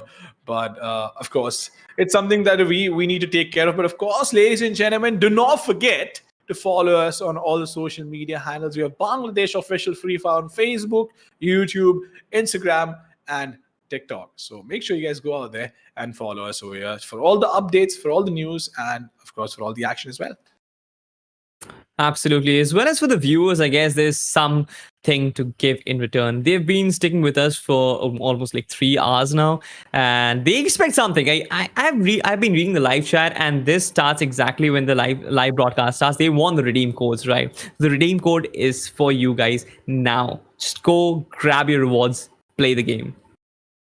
Of course, and if you're getting free skins for making sure that you stay throughout the duration of the tournament, what's better than that? And I'm actually going to take a screenshot of this and make sure I go and redeem the code, but it's only going to be valid until midnight tonight. So make sure that you go out there and do it right away, because otherwise you're not going to be able to redeem it. So please do make sure, take a picture, write it down, do whatever you want, but make sure you guys redeem the code and get those free skins for you. Of course, nothing is better if it's free. I mean, if it's free, just grab it, because you might not play Free Fire, but grab the skins, because this you're getting it for free basically. If someday in the world you decide to become a professional player, at least you have something to start with. Just like that, you decide. Yeah, just like that. Just go with it. Just go. Is that how you started casting? You just decided to start casting? Let's go. That's exactly how I started casting. All right, boys, ladies and gentlemen, we're going to make a lot of more jokes, but not tonight. Not tomorrow, actually, the next week when we come back. Next week. We're going to have a lot more jokes, a lot more banter, and of course, a lot more matches lined up for you guys. So do not forget to tune back in the next week. But for today, ladies and gentlemen, that is going to be it from our side. It's going to be Salty and Mamba signing off.